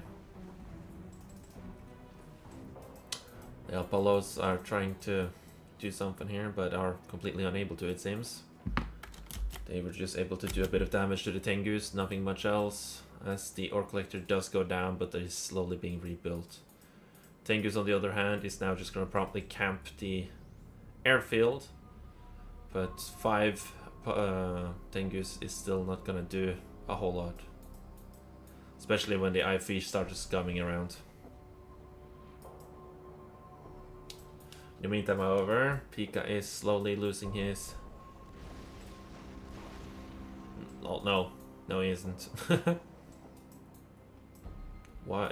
Okay, a bit of a miss micro there from Dastulan, it seems. As his Tengus are just running about, and especially there. Oof. Quite unfortunate as the Guardian tank sneaks into the top right, left corner to secure the kill on the Ore Collector. A tank buster in the civilian structure, promptly forcing the Guardian tank to leave the vicinity. As the majority of the Tengus follows around the Apollos, but are unable to get a kill, as they were all in a poorly placed position right there and then. With this many Tengus, they will surely be able to secure the sky. However, they need to be careful about IFVs, as they are promptly able to secure the kills. Apollo goes down, but so does a Tengu. Tengus lands. And no, there's the point defense drone. However, the Vindicators will be able to do a lot of damage to the point defense drones, as the Guardian tanks slowly but surely wills them down, as they are quite out of position right now. However, Dastulan has rebuilt all of his Ore Collectors, as all of the Tengus now promptly will be taken up by the IFVs. Oh no, this one actually escaped.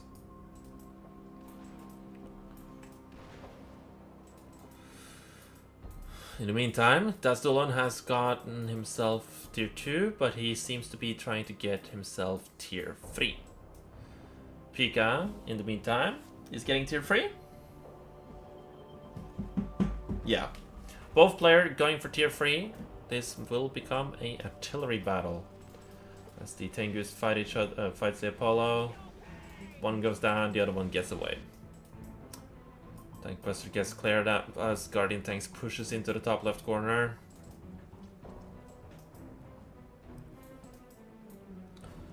One VX has been constructed.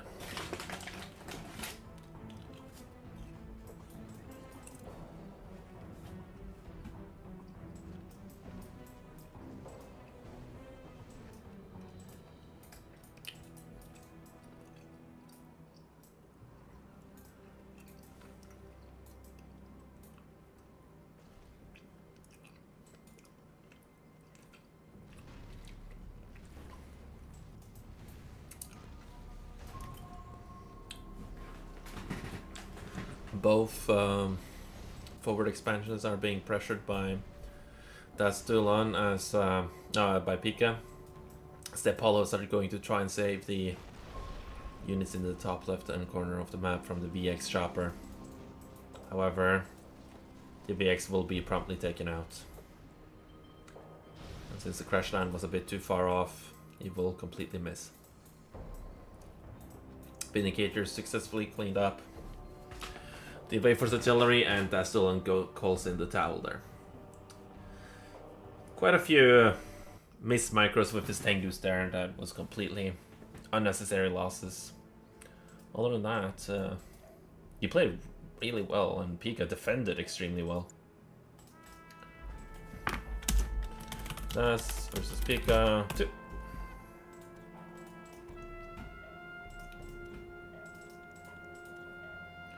And the third map they may want,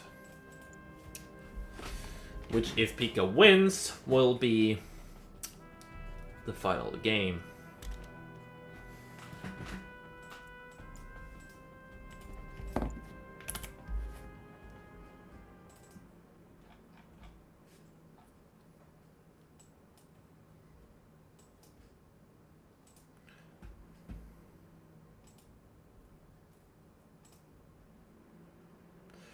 Is 4 refs? That's pretty greedy. Yeah, it was very greedy to go for 4 refs. However, if he had not wasted it, like lost his Tengus that he kept losing in the Pika's territory, he would have been able to slowly build up a infantry army to constantly fill up civilian structures, as well as just overall pressure Pika on the ground, while Tengus would be able to pressure him in the air. And then opted to go for tier 2 while producing, like, mass producing infantry. Gotten himself like 1 or 2, maybe 3 VXs and a couple of tsunami tanks, and then just kept spamming infantry. He could have just kept pushing Pika on the ground front, and then every now and then built a Tengu to flank.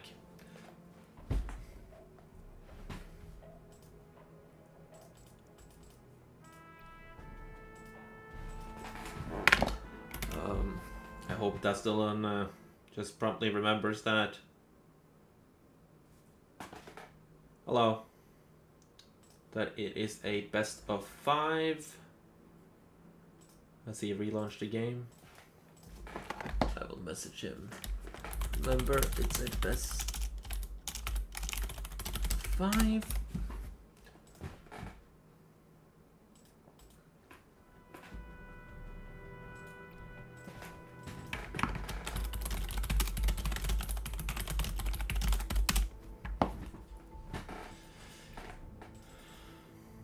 Oh, well, I promptly crashed my game again.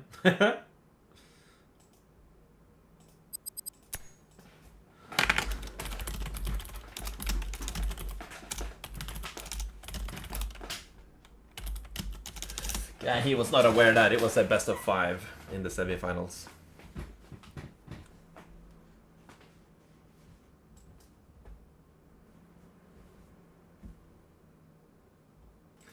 Tourney is going rather well. Very few back and forth games. It's mainly one-sided wins currently. You know, 2-0s, 2-0s, etc. the ongoing match right now is Pika versus Dasdalon 2-0 in the best of 5.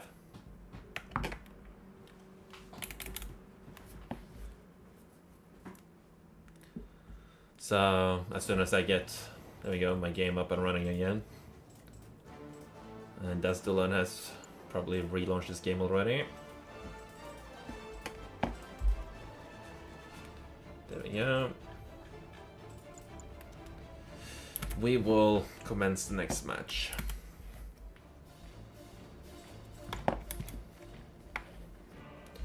On the other semifinals, Dutch, the match is Green Alert versus Other Dawn. I have not seen any updates on the score. I will go and check now if there's been any. None, as far as I can see. So that matches are probably still ongoing.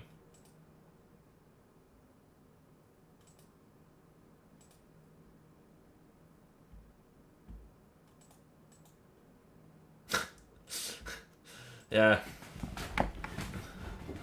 Got map.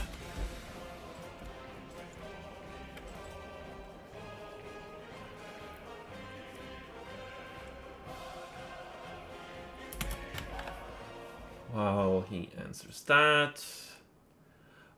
For the guy that is saying that he's having technical problems, unable to launch RA-free error. I recommend that you go to the C&Conline Discord, go to the tech support chat, and explain your issue in detail there.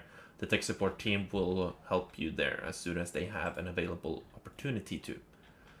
Let's make an invite people, copy, and here is an invite to the C&Conline Discord. Let me see, Mirror's Landing. Here is Mirror's Landing.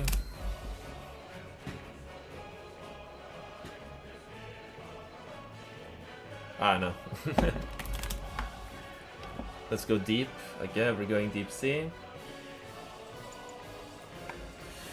Alrighty then. Deep sea it is.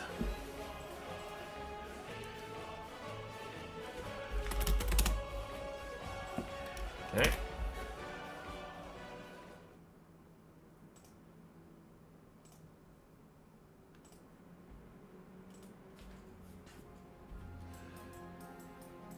Where the hell was my camera going? Spawning in at the bottom right corner as the Yellow Empire, we got Dasdalon. In the top line left corner of the deep sea map, we got Pika as the red allies. Slightly laggy still, but not much we can do about that. It's not a crazy lag.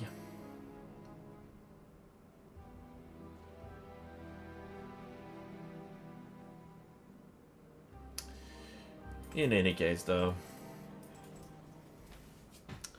both players opting for a rather standard opening, it would seem. That's still on either going for a free refs before Mecha Bay or just going to go closer to his expansion before he builds his Mecha Bay. What will it be? In the meantime, Pika is promptly just building his second refinery. Seems ever so slightly late.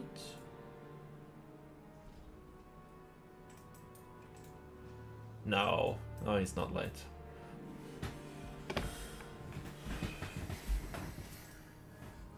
Mecha Bay going backwards, deploying near the ramp, making it so that javelins can now attack from here.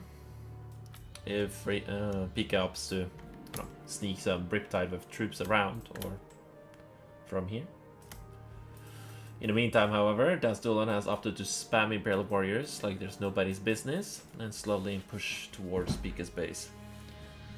Most likely to try and remove the oil derrick, which he will successfully be able to do.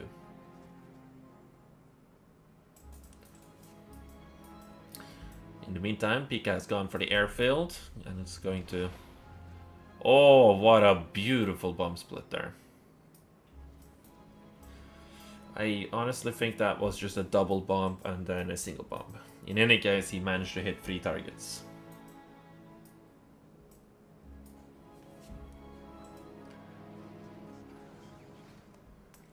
Three Tengus up and running, and 2 Apollos. Preventing Dastulon from going on the offensive with his Tengus. Or the release as easily go on the offensive.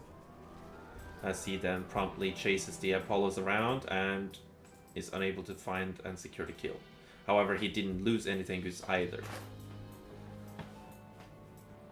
Which can lead the Empire player to get a massive advantage in a Tengu cloud. However... oh, what a beautiful dodge. Even getting the wall on the trade. God damn.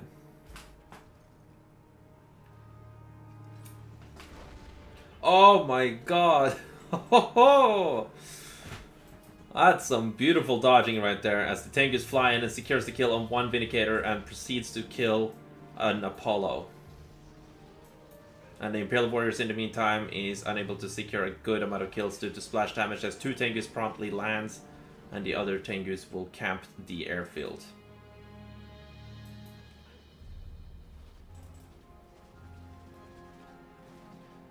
When the last Apollo goes down as the Imperial Warriors get squished by the MCV, Dastulon promptly goes up into the air and sends off 2 Tengus to deal with the Ore Collectors. As one Javelin will promptly just defend one of them, but the other one will go down. In the meantime, Dastulon has not opted to go for tier 2 or go for a further expansion. He is simply committing to the Tengu spam as walls have been deployed for Hollows and 4 Tengus sitting in the air, 6-7 Tengus sitting in the air as 1 Ore Collector has been destroyed, equalizing the economics. As Dastulon needs to... no, he loses that one and he commits to the landing as the Vindicators will be able to bomb. However, they bomb the same target. Dastulon, you will have to move that Tengu out of the building. You may not be aware.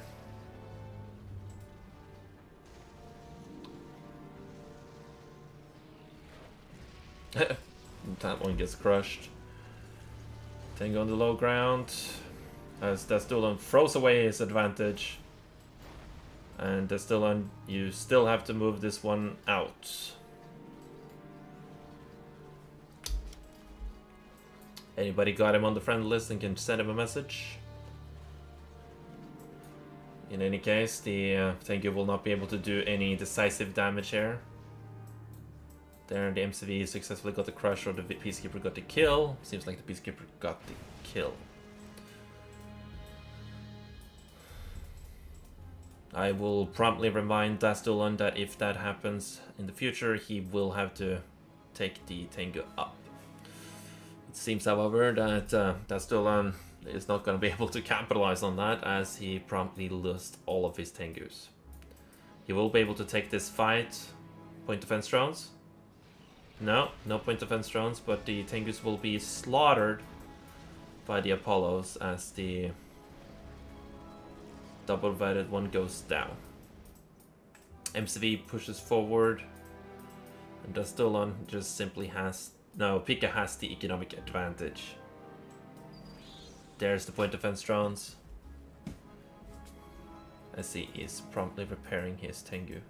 MCV pushes forward and Dastulon needs to commit on the MCV right now to do as much damage as possible as a Dojo Core has been built and deploying.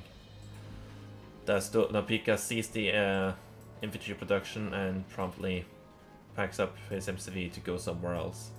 However, the Tengus forces the Apollos to retreat as a third Apollo is being constructed. Dastulon, unaware of this, will just leap straight into Piku's hands and should land immediately. As one Tengu goes down, one Apollo goes down, another Tengu goes down, another Apollo goes down. Dastalon actually gets the upper hand and successfully kills all 3 Apollos, with the MCV now casually just crushing everything here, with Imperial Warriors swarming in here, and a Peacekeeper slowly killing the Ore Collector. In the meantime, however, the Apollos are unable to do any sort of damage as the Tengus are removing the economics. The Apollos will be able to clean up the Tengus, but 1 Apollo goes down.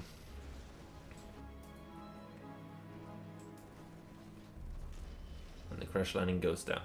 The Tsunami Tanks has gotten out as Dastalon has gone tier 2, and the Imperial Warriors are rather AFK over here. He should bring in more. Cryo Shot going down, but it completely whiffs the target as a boot camp has been deployed, trying to go for a capture of the refinery.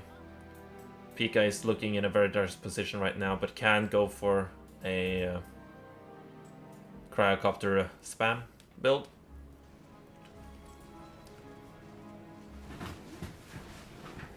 Ore Collectors will not die in this situation here, and will then promptly be saved. VXs will then start to be mass produced as Dastalon has successfully secured his position and will most likely secure his victory in this fight. VX will go down, but so will the Apollo, mitigating his losses.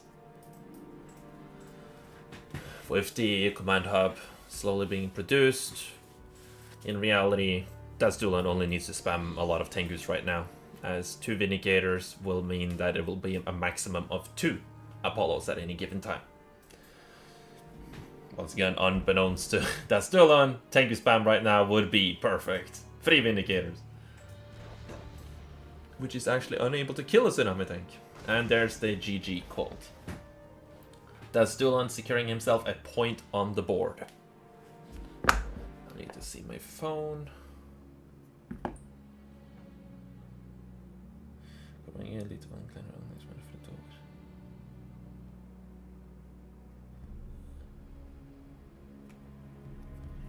Okay, I answered the question. Fantastic. Das versus Pika 3.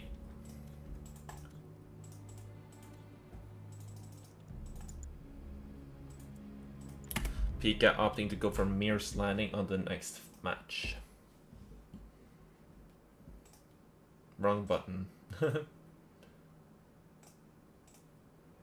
Just gotta check that no one needs some help. Seems fine so far. Fantastic. But anyways, best regards. Maybe like if you ripped out MC, yeah.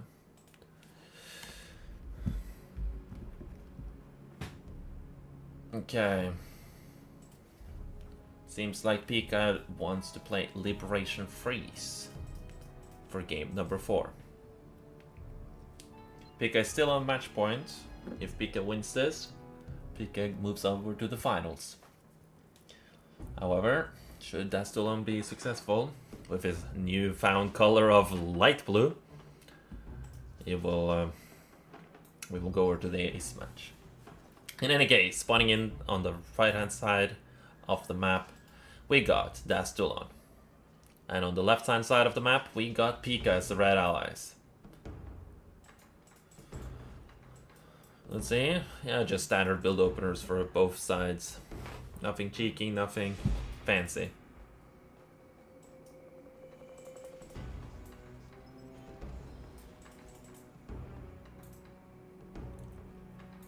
Burst run out and about.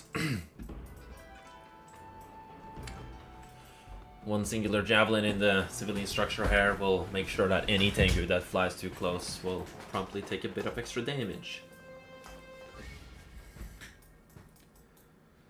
But Pika, in the meantime, seems to be Dastalon, on the other hand, in the meantime, seems to be interested in going for both oil derricks, either by a kill or capture, as he will be spamming a lot of infantry. His Mech Bay is now fully produced, and Pika finally sees the dojo being placed where it is. As the Imperial Warrior charges forward, unable to secure a kill, however, that provides the other Imperial Warriors the opportunity to reinforce the front line. As Dastulon promptly just sells the dojo. Prospector takes quite a bit of damage from the burst drone's self-destruct. Put on the HP bars for this fight. As the Imperial Warriors and Peacekeepers proceeds to fight one another. The Peacekeepers in stats have the upper hand, however, if the Imperial Warriors were to start using their charge, they can keep the Peacekeepers on the shield for an extended period of time. As the Vindicator goes in for a beautiful bombing run there, 3 drops of the bombs on 3 separate targets. In the meantime, however, the Tengus are being produced by Dastulon, so this is not going to look good for Pika very soon. Dojo has finally gotten sold off as Pika proceeds to expand. In the meantime, however, Dastulon has simply gotten himself a Tengu spam. Little Tengu cloud there. 4 Tengus. Beautiful little Tengus. And now he has 5 Tengus. Will he be able to make it to... No, he's gonna sacrifice his Oil Derrick.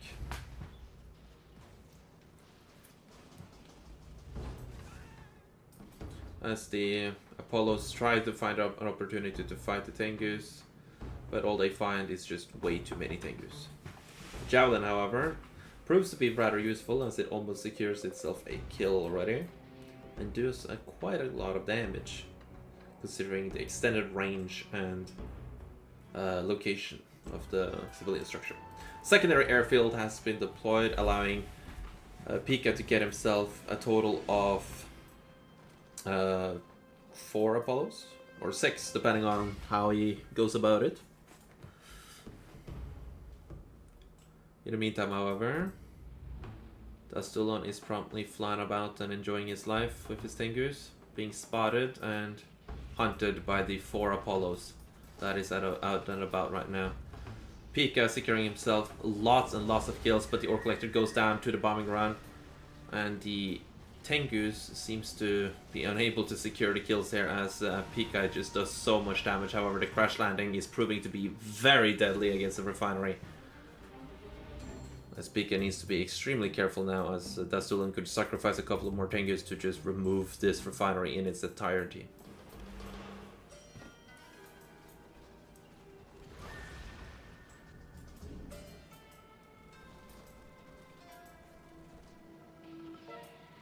One Vindicator will be able to kill both of these, considering how injured they got. However, they are simply following the Prospector around, trying to prevent it from deploying.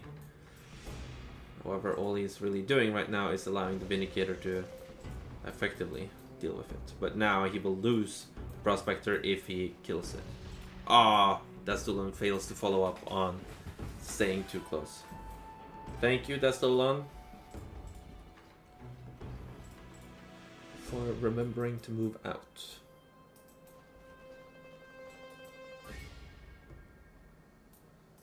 Dastulon, in the meantime, seems to be going for tier 2. And is slowly killing the... Oof! Almost successfully killing the ore refinery. Yeah, Pika sees that.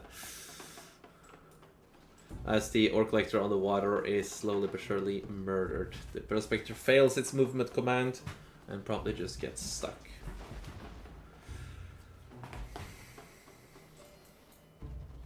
And the Prospector goes down. Dastulon, on the other hand, is not producing any VXs or tsunami tanks. He is simply getting his foot a refinery. But that's extremely risky considering he's just getting spotted right now. So the Vindicators might be able to kill the refinery core itself. He needs to deploy. He needs to deploy. And it stood. And Dastulon throws in the towel. Rather unfortunate. But Pika went for the double airfield and got the jump on Dastulan as he was not prepared for that many Apollos.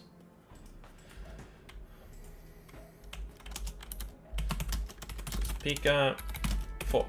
And with that, Pika will move over to the finals as Dastulan has been eliminated from the tournament. I have kept that on the intermission screen the entire time. My bad. Fix your fucking screen. Yeah, sorry about that. I'll keep it like this and then just forget about it.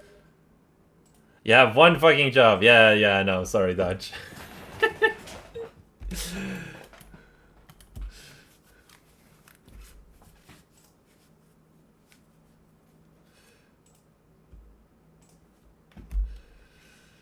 Yeah.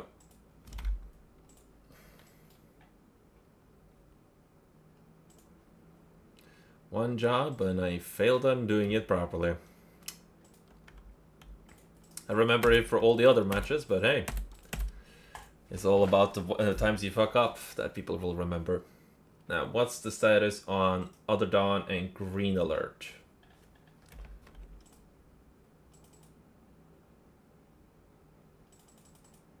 Apparently, Other Dawn and Green Alert has not been saving their replays, it seems.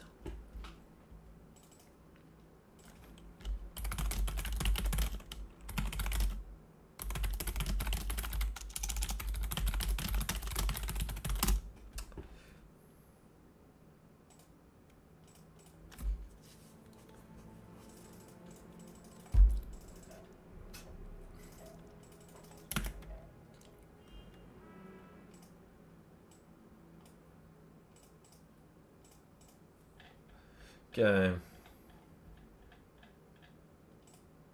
But who won between them? Let's see.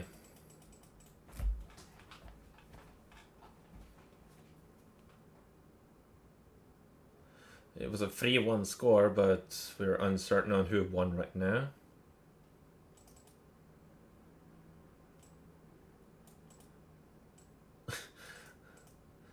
Pika is it's like lost brain. Let's go.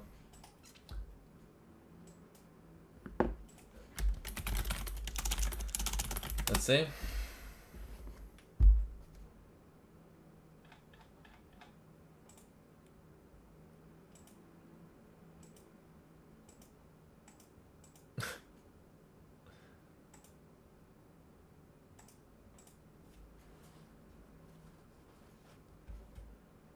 Okay, it seems like Other Dawn was the one who won. Okay, so the score is then 3. What was it? 3-1 to Other Dawn. Minus 11. Oh, God, no. With that, it is the Pika and Other Dawn in the finals.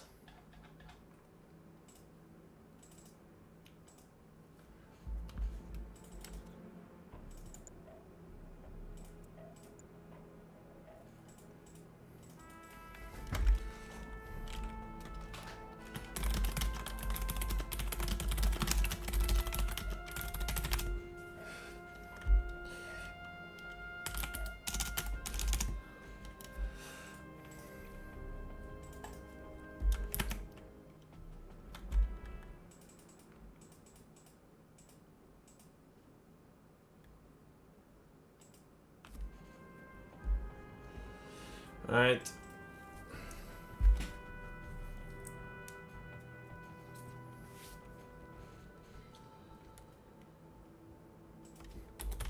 Oh.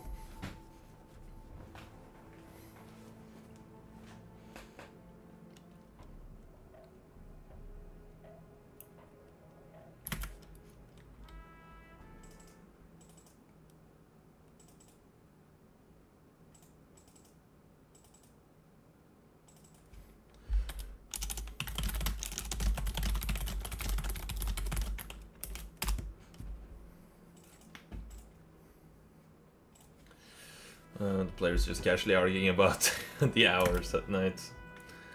Alright.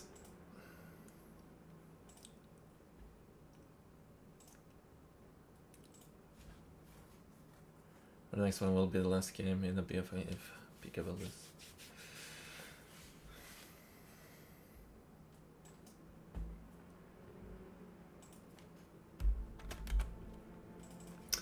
Okay, hard lesson has been removed. Epicenter Island has been removed. Miss Landing has been removed. Mir.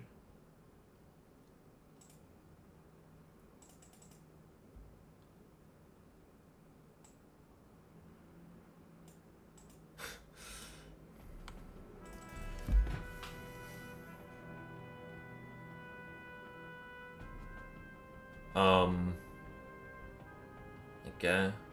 Au Reservoir has been removed. Miss Landing, what was the ML?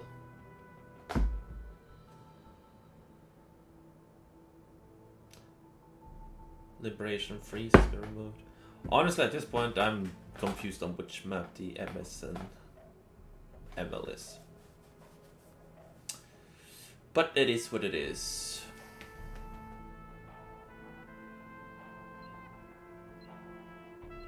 In any case, though, first match of the best of 7 finals will take place on Deep Sea. In the top and left corner, as the red allies, we got Pika. And in the bottom right hand corner, as the orange allies, we got Other Dawn.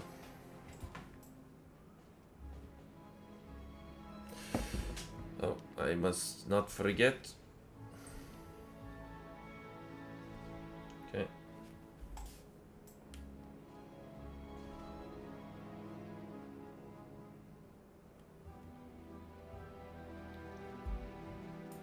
Okay. Once again, we see 2 different opening strategies, but in regards of what unit comes first. However, Other Dawn opts for the exact same move as Pika of double barrack spam. Other Dawn, however, secures this civilian structure next to Pika as he produced peacekeepers immediately. However, he opted to not contest it and keep trading forever, as they just both fill up their own civilian structure. Both players having successfully secured their oil derricks and casually building up their second refineries. The first unit loss almost goes to Other Dawn.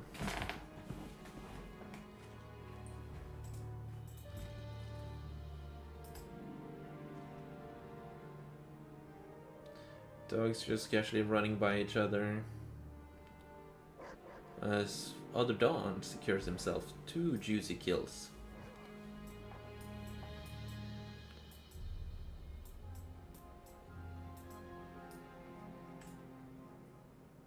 And another dog kill.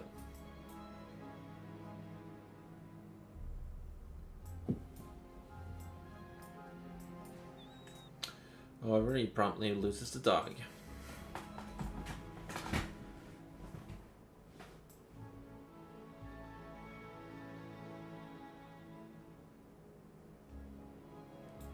Not really much to say right now, actually. Just peacekeepers being peacekeepers. I'll put on the HP bars for peacekeeper fights.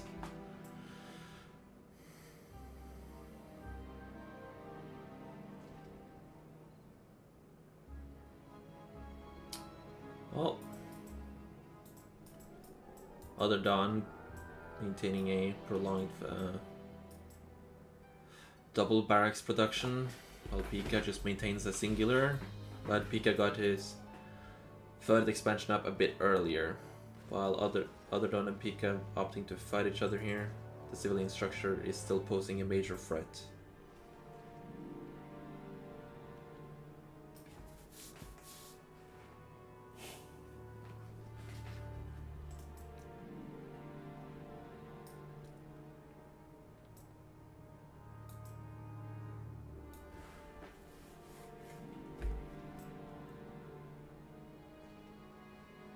Same. Pika goes for the airfield, and so does Other Dawn. Neither player aware of each other. And both going for Vindicators too. And another barracks. This is just straight up a mirror match at this point. We're gonna try to drop on the front. Just slowly whittle down the health as a javelin shoves up to promptly destroy the building himself. Not really sure why Other Dawn is doing that, but alrighty. Probably something he has in mind then. In the meantime, however, Other Dawn has opted to send a prospector out to the sea. Something similar we saw with Pika versus Zed.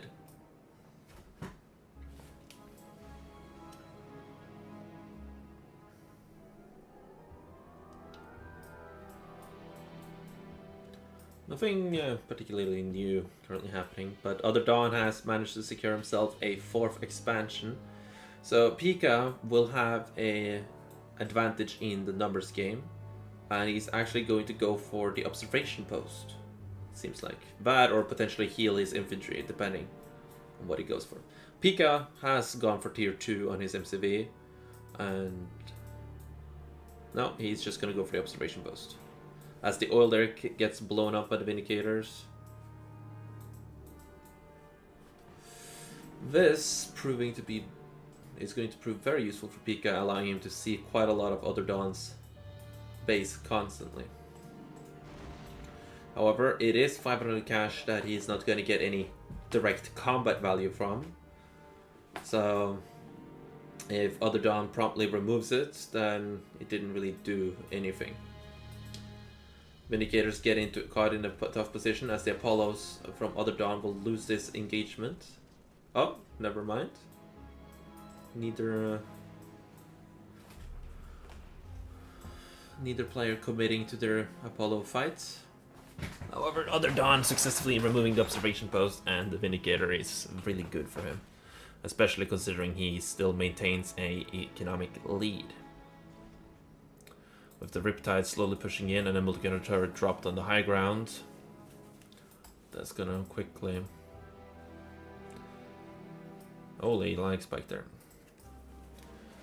As the Riptide slowly pushes forward and turns around. The Riptides will want to go for the naval expansion, but they don't want to bring their javelins to do so.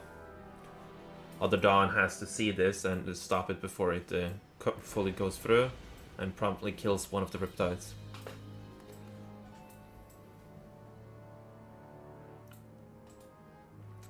So many Peacekeepers though.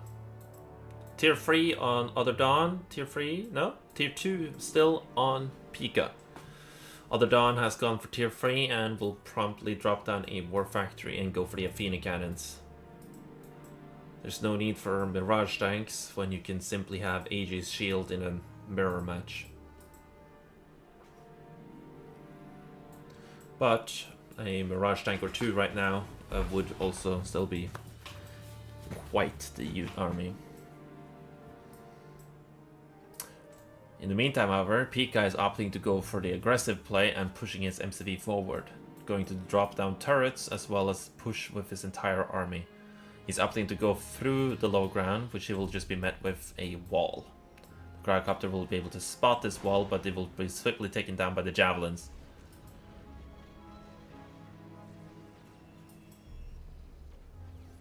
As the first Athena Cannon is out on the field, slowly dwindling down Pika's forces. However, the MCV will promptly push forward and try and go for a lot of crushes. One Athena Cannon goes down to the Vindicators, but both Vindicators go down as the MCV pushes through and it goes for all of the crushes. A Cryo Shot goes down on Pika's main army and will successfully freeze quite a few units, but not all of them, as the Peacekeepers could have gone into the civilian structure, but proceeded not to. However, in the meantime, Pika's infantry army is slowly pushing forward, but while they're on aggressive stance, they keep getting stuck on walls. The Peacekeepers, however, promptly trying to focus down the airfield as the Aegis Shield tries to protect a couple of the Peacekeepers. Another Athena Cannon is there to help, but is not able to kill fast enough, as a one multi-gunner turret still remains nearby to protect the Athena cannons. And both players opting to go for the civilian structure. No, only Other Dawn goes for it. As the Athena cannons slowly but surely dwindle down the remaining troops. Other Dawn, still having the economic power lead, will be able to just spam out a lot of infantry in response to all of this, or just simply rebuild whatever he has lost. Pika, on the other hand, needs to rebuild his MCV, and he has prompted to do so. New MCV out and about, as he proceeds to lose his last infiltrated IV. The Riptide sneaks down to the water as Other Dawn proceeds to build a multi-gunner turret. The Peacekeepers from Pika yet again tries to return as the Athena cannon is found itself out of position. Prospector just casually going in a world trip. And this Athena cannon will just die. And it will give the veterancy to the Vindicator as the other Athena cannon starts to proceed to clean up the infantry. Vindicator cleans up the Riptide on the lower ground as Vindicator and Apollos flies and about and is going to go for a Cryo Shot or a Cryo Blast. No, Cryo Shot has already been used. Has it gotten it back already? Can you quickly check? Pika has it and Other Dawn just used it. Yeah, so he has it. And he successfully hits the Ore Collector. Pika will, with an even bigger economic deficit now, will be unable to produce units at a steady rate, while Other Dawn will be able to continuously mass spam infantry while on low power. A second MCV goes in for another push round. No, it drops down as a Cryo Blast gets deployed, and another power plant will be dropped somewhere over there as the multi-gunner turret gets back operational, as the cryocopter comes out and the MCV has been shrunk, taking a ridiculous amount of damage from the Peacekeepers compared to what they normally would take. 4 Vindicator goes in for the bombing run on the airfield, promptly killing it but losing 1 Vindicator in the trade.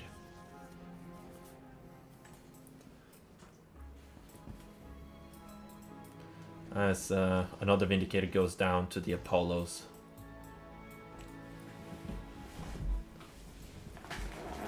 Other Dawn's barely saving his both of his Apollos as he sees the MCV push forward yet again.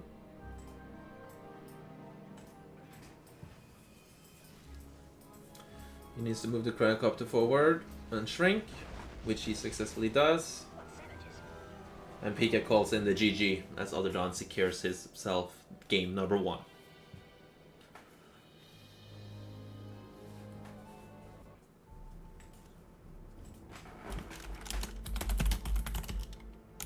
Other speak that one.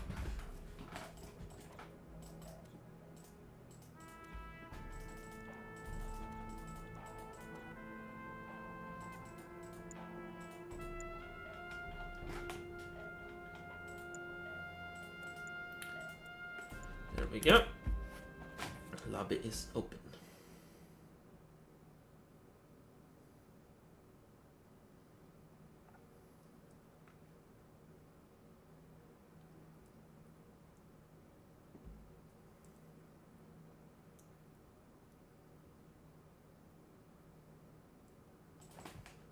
Other Dawn has gotten his relivery bugged, so we will just probably wait a little bit.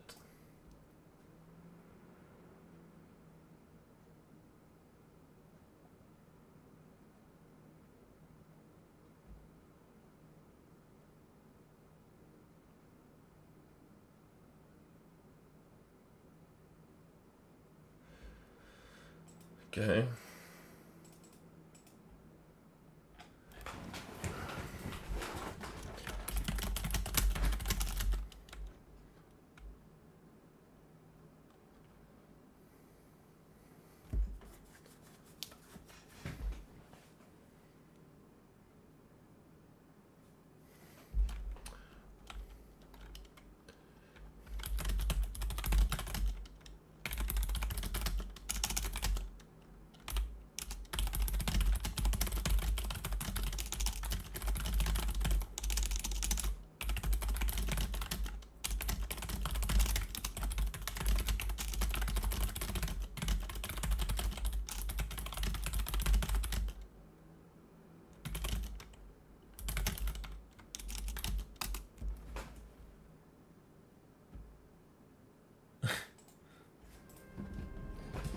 Alright,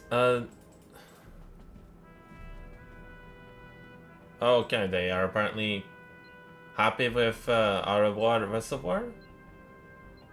Well, I crashed, so doesn't matter. Crashed.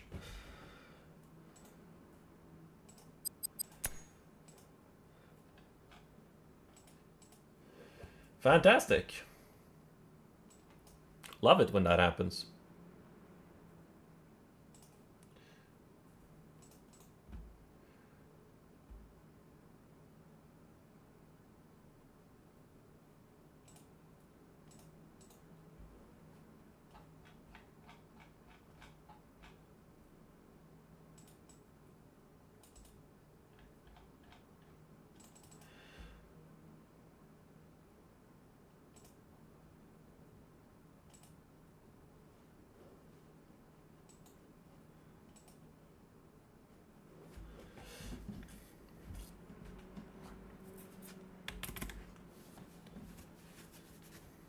Okay.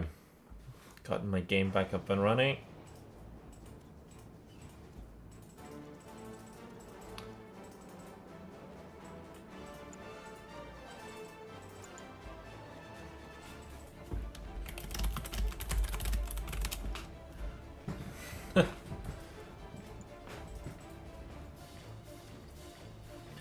Au revoir, Reservoir is the map to be played.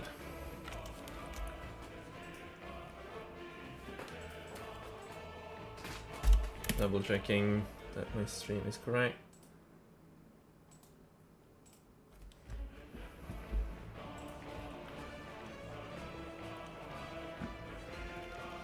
Let me check the clock. There we go.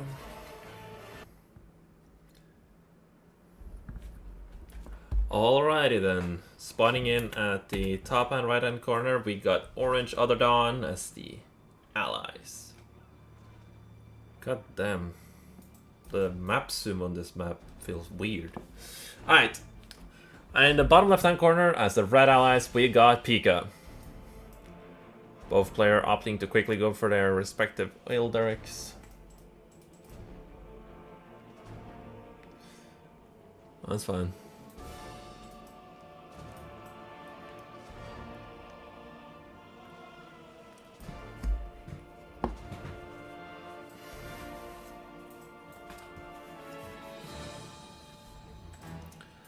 This map has a dry dock for each player, a hospital for each player, and a garage for each player, as well as an oil derrick. So units will be able to be healed quite a lot depending on what tech structure they go for. First blood secured by Pika.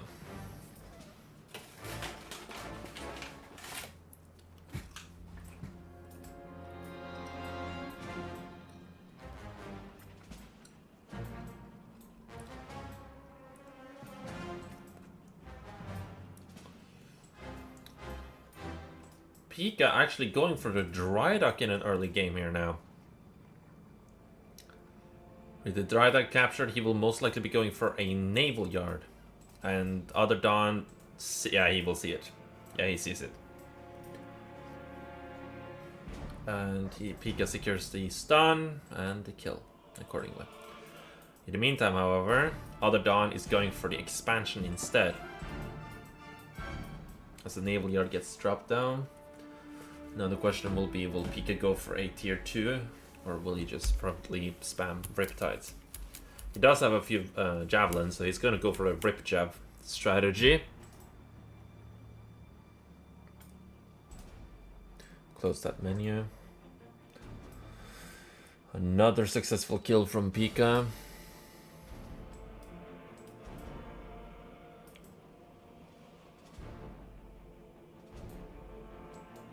That's the first Riptide. A second Riptide is pushing across. With the Rip Jab strategy in mind, the Other Dawn has to quickly get out an airfield to stop it. If not, his main base may be quite doomed in this situation. However, he has gone for a power plant and... What is he doing? Well, he's captured his own dry dock now. And he sees the Riptide coming in here. And he sees the Assault Destroyer coming in. What the hell is he doing? Oh. Power plant goes down as the walls are being deployed. MCV takes a heavy beating here as the oil derricks promptly take a bit of chip damage. However, the Assault Destroyers will prove to be quite effective in dealing with the remaining threat. Javelins promptly proceeds to target and destroy the refinery. Same applies to the main base, and Other Dawn calls the GG. I have no idea what Other Dawn was thinking there. Packing up his MCV, not dropping down an airfield or a naval yard or a war factory. Other Dawn was like, I want money. I don't want to spend it. Alright.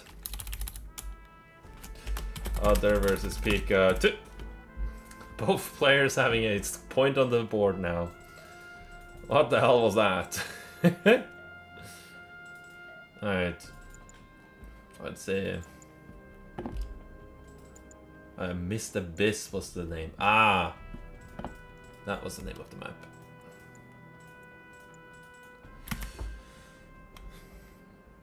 Alright.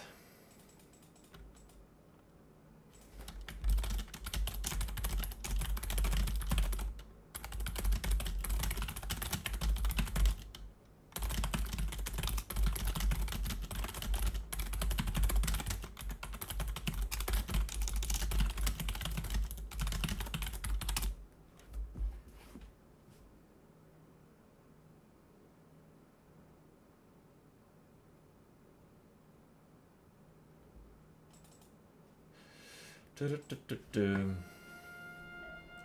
luck, have fun. Oh, they're actually accepting the map. I didn't mean to choose their map, but alright. And I crashed again. Great.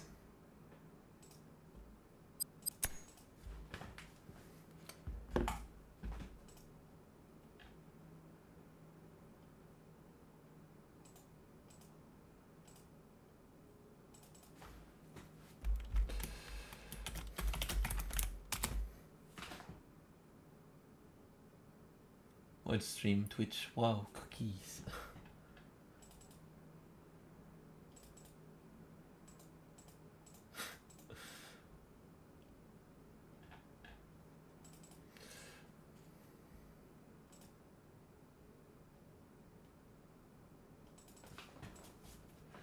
Alright.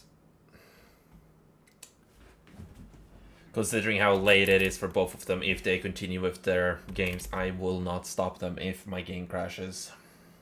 I will actually inform them both of that right now. It is 5 a.m. in the morning for them and 3 a.m. for them in the morning, respectively. So, this, I can understand, can be very, very annoying. Let's see, did they continue with their match?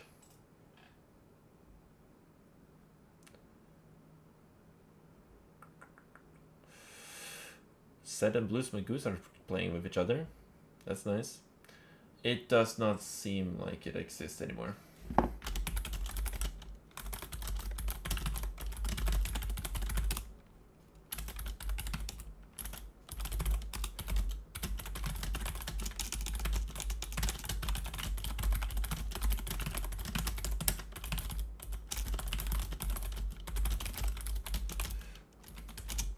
I have that one on. Ready? Yeah, it seems like they continue with their match. Alrighty then. We will be right back then. As we wait for those people to wrap up their third game.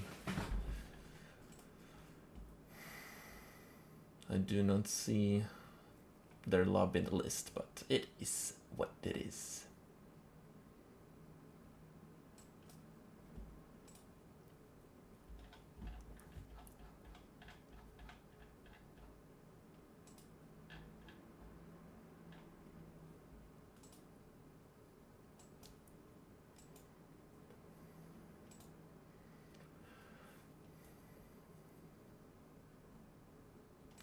You can keep it on intermission actually.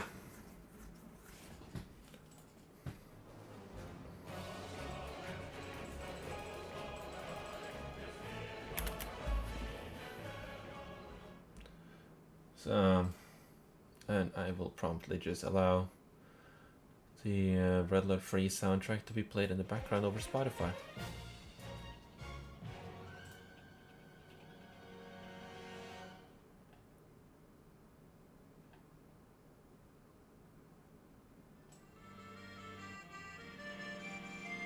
I don't know how much is too loud, so.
Oh, keep forgetting to.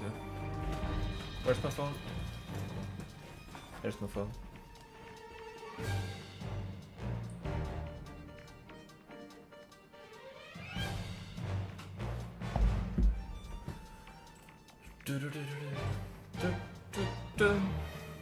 So, any predictions for who's gonna win the third match?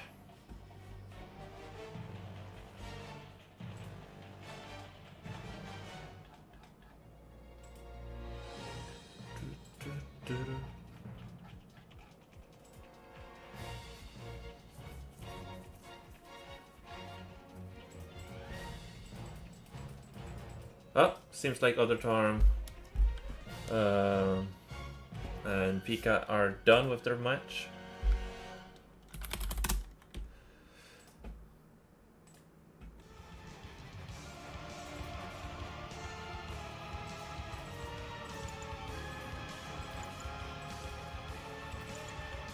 Incorrect password, what do you mean?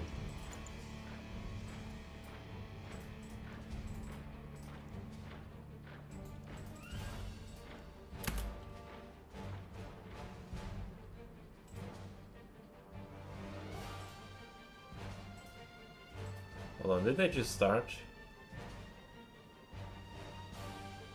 They just started, actually.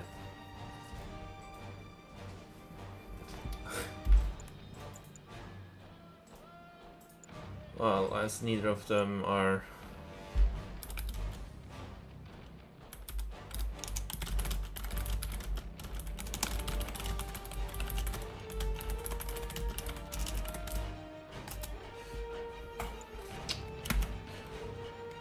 Well, that's unfortunate.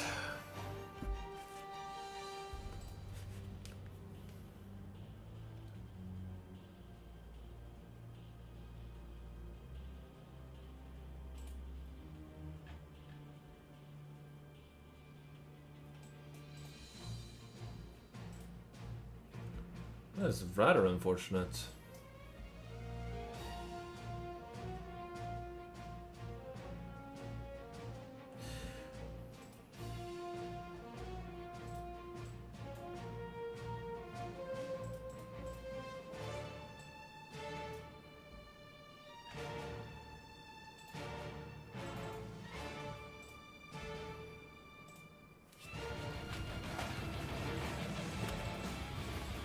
I will just have the lobby open then.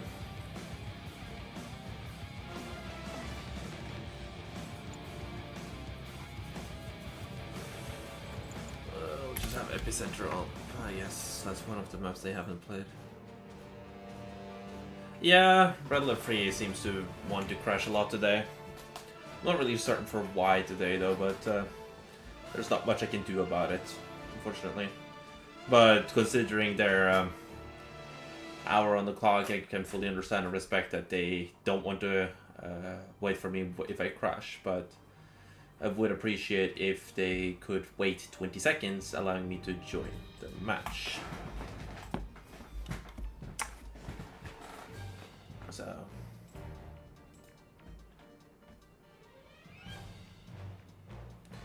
but not much I can do about that right now.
Construction complete. Building.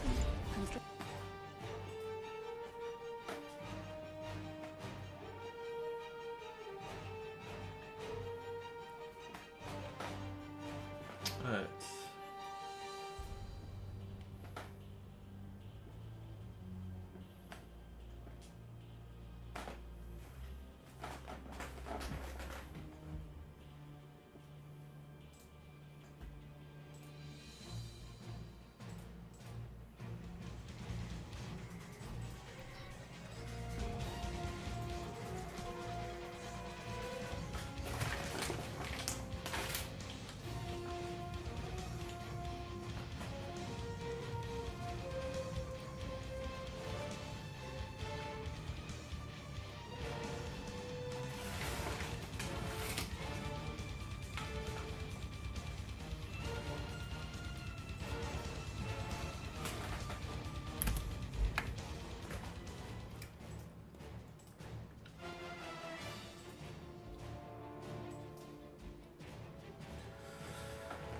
Hey, hey, hey.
I opened. I was just wondering if they were Twitch streaming, but it was someone else. So yeah, you heard construction complete as I jumped into a random stream.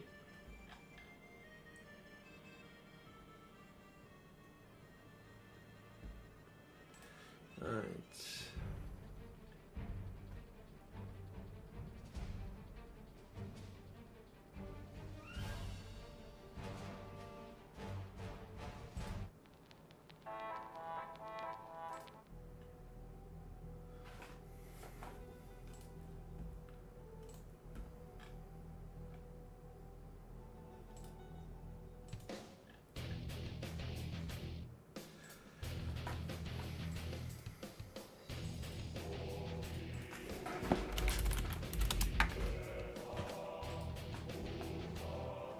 Okay. Liberation freeze. Okay, they're back finally.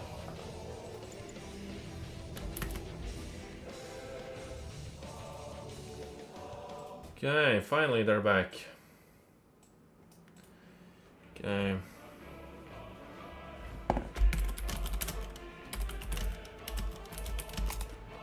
Who won game 3 and 4? Since they promptly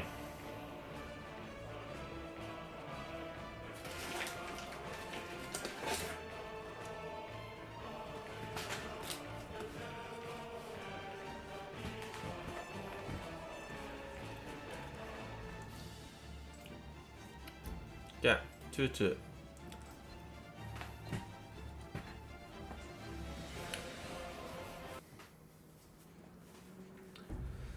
Very well then.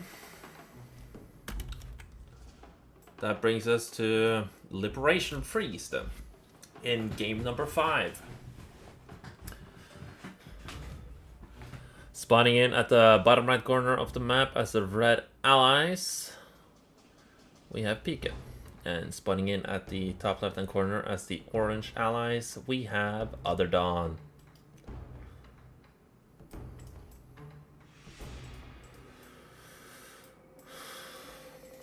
Alright.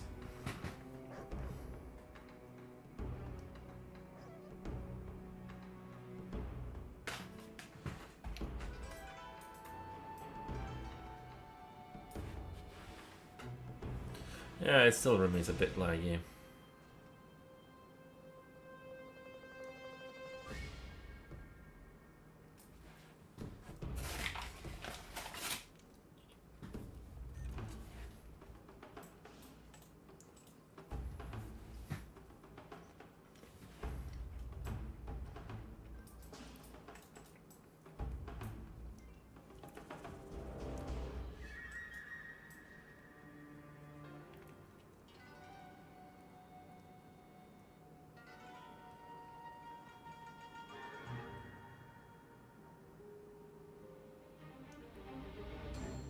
You're still streaming? Oh. I suppose he was speaking to Pika. No, Other Dawn, I mean. Perhaps. I'm still streaming. Alright, let's see. What are these fellas up to? Pika is going for the ripped Jav strategy. And Other Dawn is going for IFVs, most likely. Or Riptides from War Factory. Into an expansion here and then going tier 2 for Guardian tanks.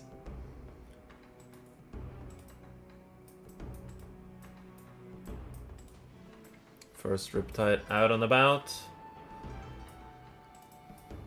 He must not reveal his javelins, but he does. So now he will be aware that it's a Rip Jav. Oh well, the dog was there anyway, so doesn't matter. He was aware. Then he promptly went over to the airfield production. While Other Dawn has gone for the multigunner IFV with a javelin to try and sneak around. While less effective, as the The fire rate is not great. It's an excellent transport and a great burst. So he should be able to burst down the fortress wall. Vindicator moves in. He needs to just focus the javelin, which he promptly does. And he does not get the kill on the on the Vindicator. Pika, however, successfully defends rather well, and Other Dawn is tier 2 with 3 Guardian tanks out and about. With one singular Peacekeeper heading to the civilian structure over here to keep having vision around.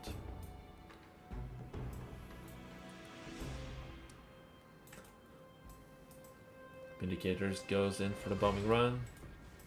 Not killing anything. As the Riptides move forward, but he can see the Guardian tank, so he can't just push as he sees fit.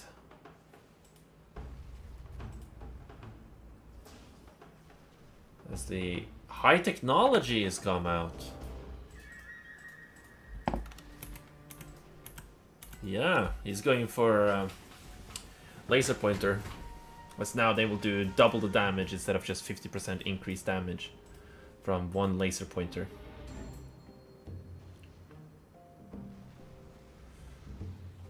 With a dancing queen of a Peacekeeper.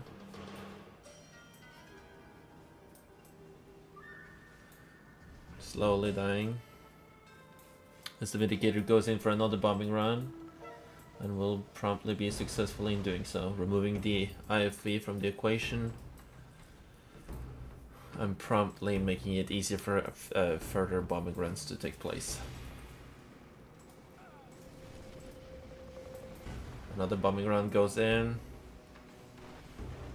And was that all the bombs? What? Rather uncertain of what just happened there. In any case, Other Dawn is on Third Refinery as the Riptide from Other Dawn. Now Pika is on the Third Refinery as Other Dawn is destroying it. But proceeds to just lose his unit. Vindicator keeps getting more and more kills there. Other Dawn is not looking too hot right now. With Pika having an economic advantage. And a positive kill-death ratio currently. This is not looking too good. However, with the newly formed new army of IFVs, this may prove to be a slight challenge. As a dolphin has been made. Alright, Pika has something to deal with the naval expansions from Other Dawn that does not exist. And he even knows about it, so I am not really sure why he built this dolphin. Probably a misclick, but still. Vindicators wanting to go and do something, but opts to just go back home. While Pika is not building anything. No infantry, nothing from naval. How much money is Pika sitting on now? Not much, he's building something.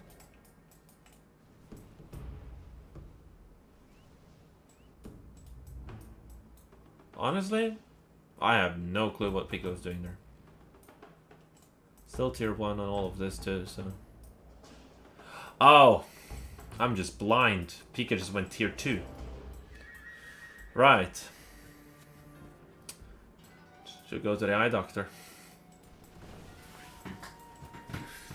Alright, Other Dawn in the meantime has just proceeded to expand, getting himself his own third refinery up and running. A small army. It should be a little bit of a giveaway. As the Vindicators and Cryocopters opt to push forward in unison. They will find the MCV and expansion and proceed to kill the ore collectors one by one. In fact, they are actually going to go over here and proceed to shrink. And take a lot of damage and actually just lose the Cryocopter. As the Vindicator goes in for the bombing run, successfully kills one, but loses one Vindicator in the trade? No. Loses no Vindicators in the trade, so in fact that was actually a net positive trade.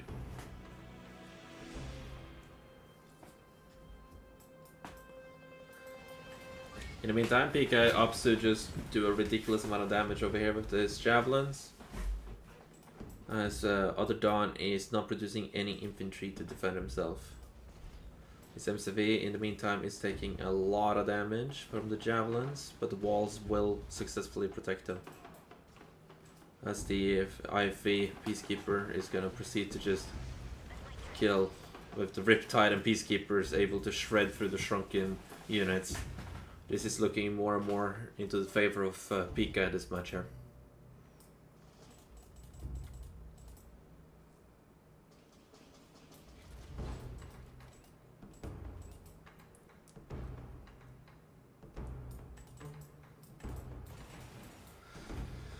An airfield has been deployed. Does Pika see that actually? No, he does not. He's completely unaware of the airfield that Other Dawn has constructed, but he's about to find out. As the Riptide has been shrunk and is being sent in. But what is it filled with? Nothing? Just javelins. As another Gyrocopter show up. And the javelins proceed to laser lock the airfield. And do absolutely no damage as they just get crushed.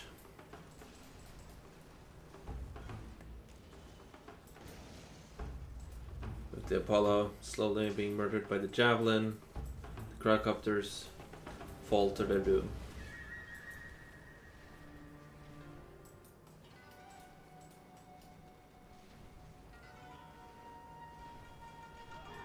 There we go. Pika in the meantime proceeds to move their naval yard over here, allowing them to build assault destroyers, which are currently sneaking in to try and sabotage the economics. Which he could have used to, you know, shrink and move a lot faster to get across, but hey.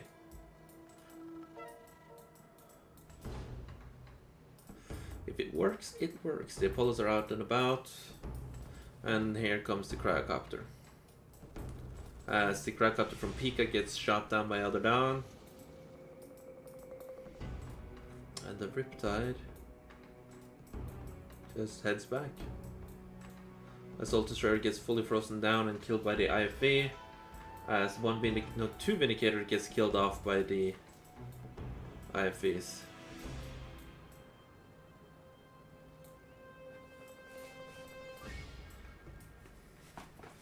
As Other Dawn will be able to successfully push in through the walls here. He needs to just promptly defend himself against the Vindicators and infantry and assault destroyers alike. But he will be able to successfully suppress the economy of Pika. Quite well, in fact.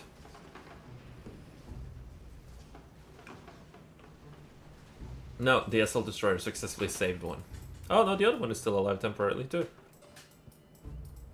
Oh wow. And a Gyrocopter and a cryo shot takes place on the naval third expansion and proceeds to successfully kill it. He needs to weapon jam the Vindicator, but proceeds not to. And as such, he loses both. In any case, he did successfully defend both main refineries. As Free Vindicator goes in for a bombing run and proceeds to hit the airfield. Unable to do any real damage as the Apollos try to cut them off and successfully kills one Vindicator. And then proceeds to kill another as the Javelins take their pot shots at the Javelins, no, at the Apollos, but are unable to finish the job. With the Prospector out and about, he opts to go for the high ground when he could just go for the back line if he wants to reposition his income. In the meantime, Pika is still not gone tier 3. Has Other Dawn gone tier 3? No, neither player is going tier 3 as the Assault Destroyer gets shrunk. Vindicator gets a successful kill on the Guardian tank, and a multi-counter turret gets dropped off with no Peacekeeper in sight. But there's the Peacekeeper in the multi-counter turret. As it gets fully frozen, the Riptide can just proceed to run straight in. It does. not move close enough. Eye of Thief successfully snuck in and destroyed the 2 ore collectors from Pika and killed the Vindicator that was defending it.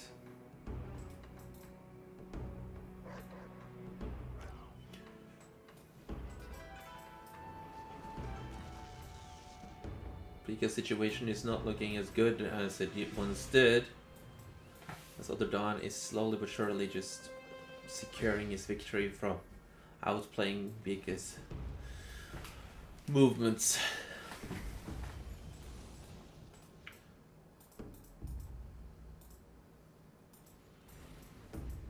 Cracopters move in and secures the kill on another refinery. With that refinery disabled, Pika is down to 1 refinery economy and 1 hydrofoil to defend, which is swiftly dealt with. And there is the GG. That brings the score to 3-2 for Other Dawn, bringing him to the match point.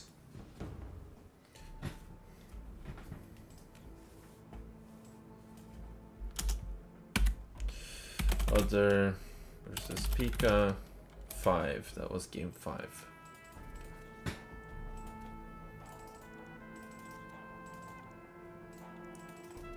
I will just promptly log out, I suppose.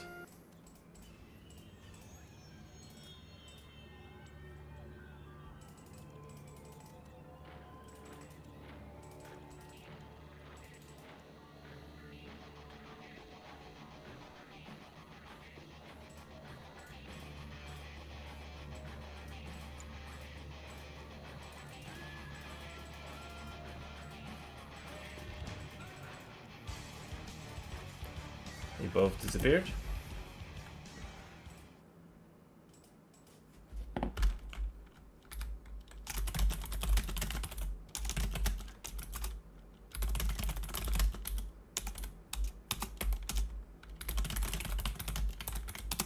They thought the they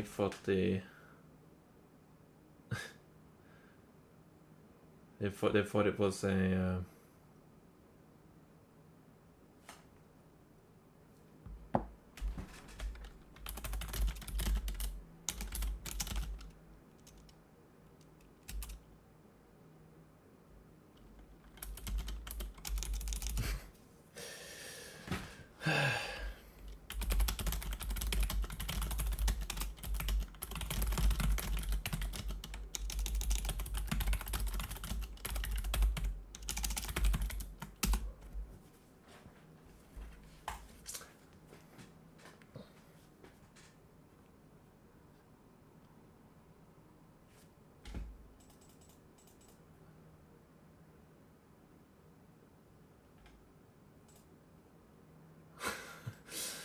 Pika has proceeded to go offline as they thought that was their last.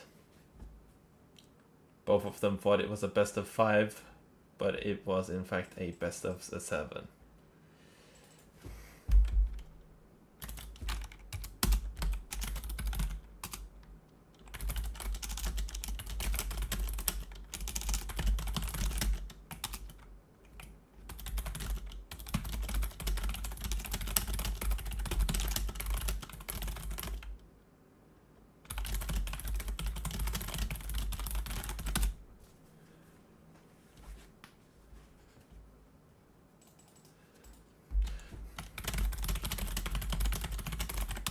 Okay, well, since we will not be proceeding over to the game number 6 or game number 7, depending on who wins, right? We will promptly deal with the random draw. The random draw includes everyone who has participated in all of their games, which is absolutely everyone, with the exception of first place and second place.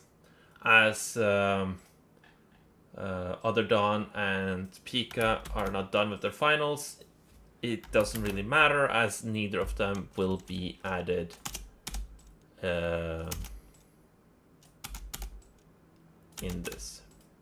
over Discord. Boom. And then the other dot be removed. Oh, Control C, please. No, okay, there we go. Thank you.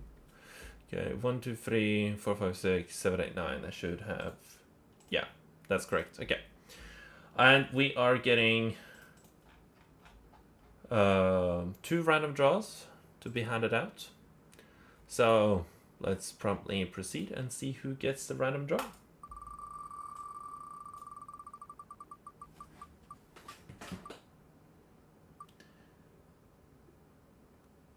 Congratulations to Dachi for winning random draw number 1.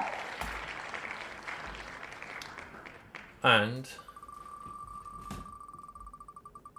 the random draw number 2 goes to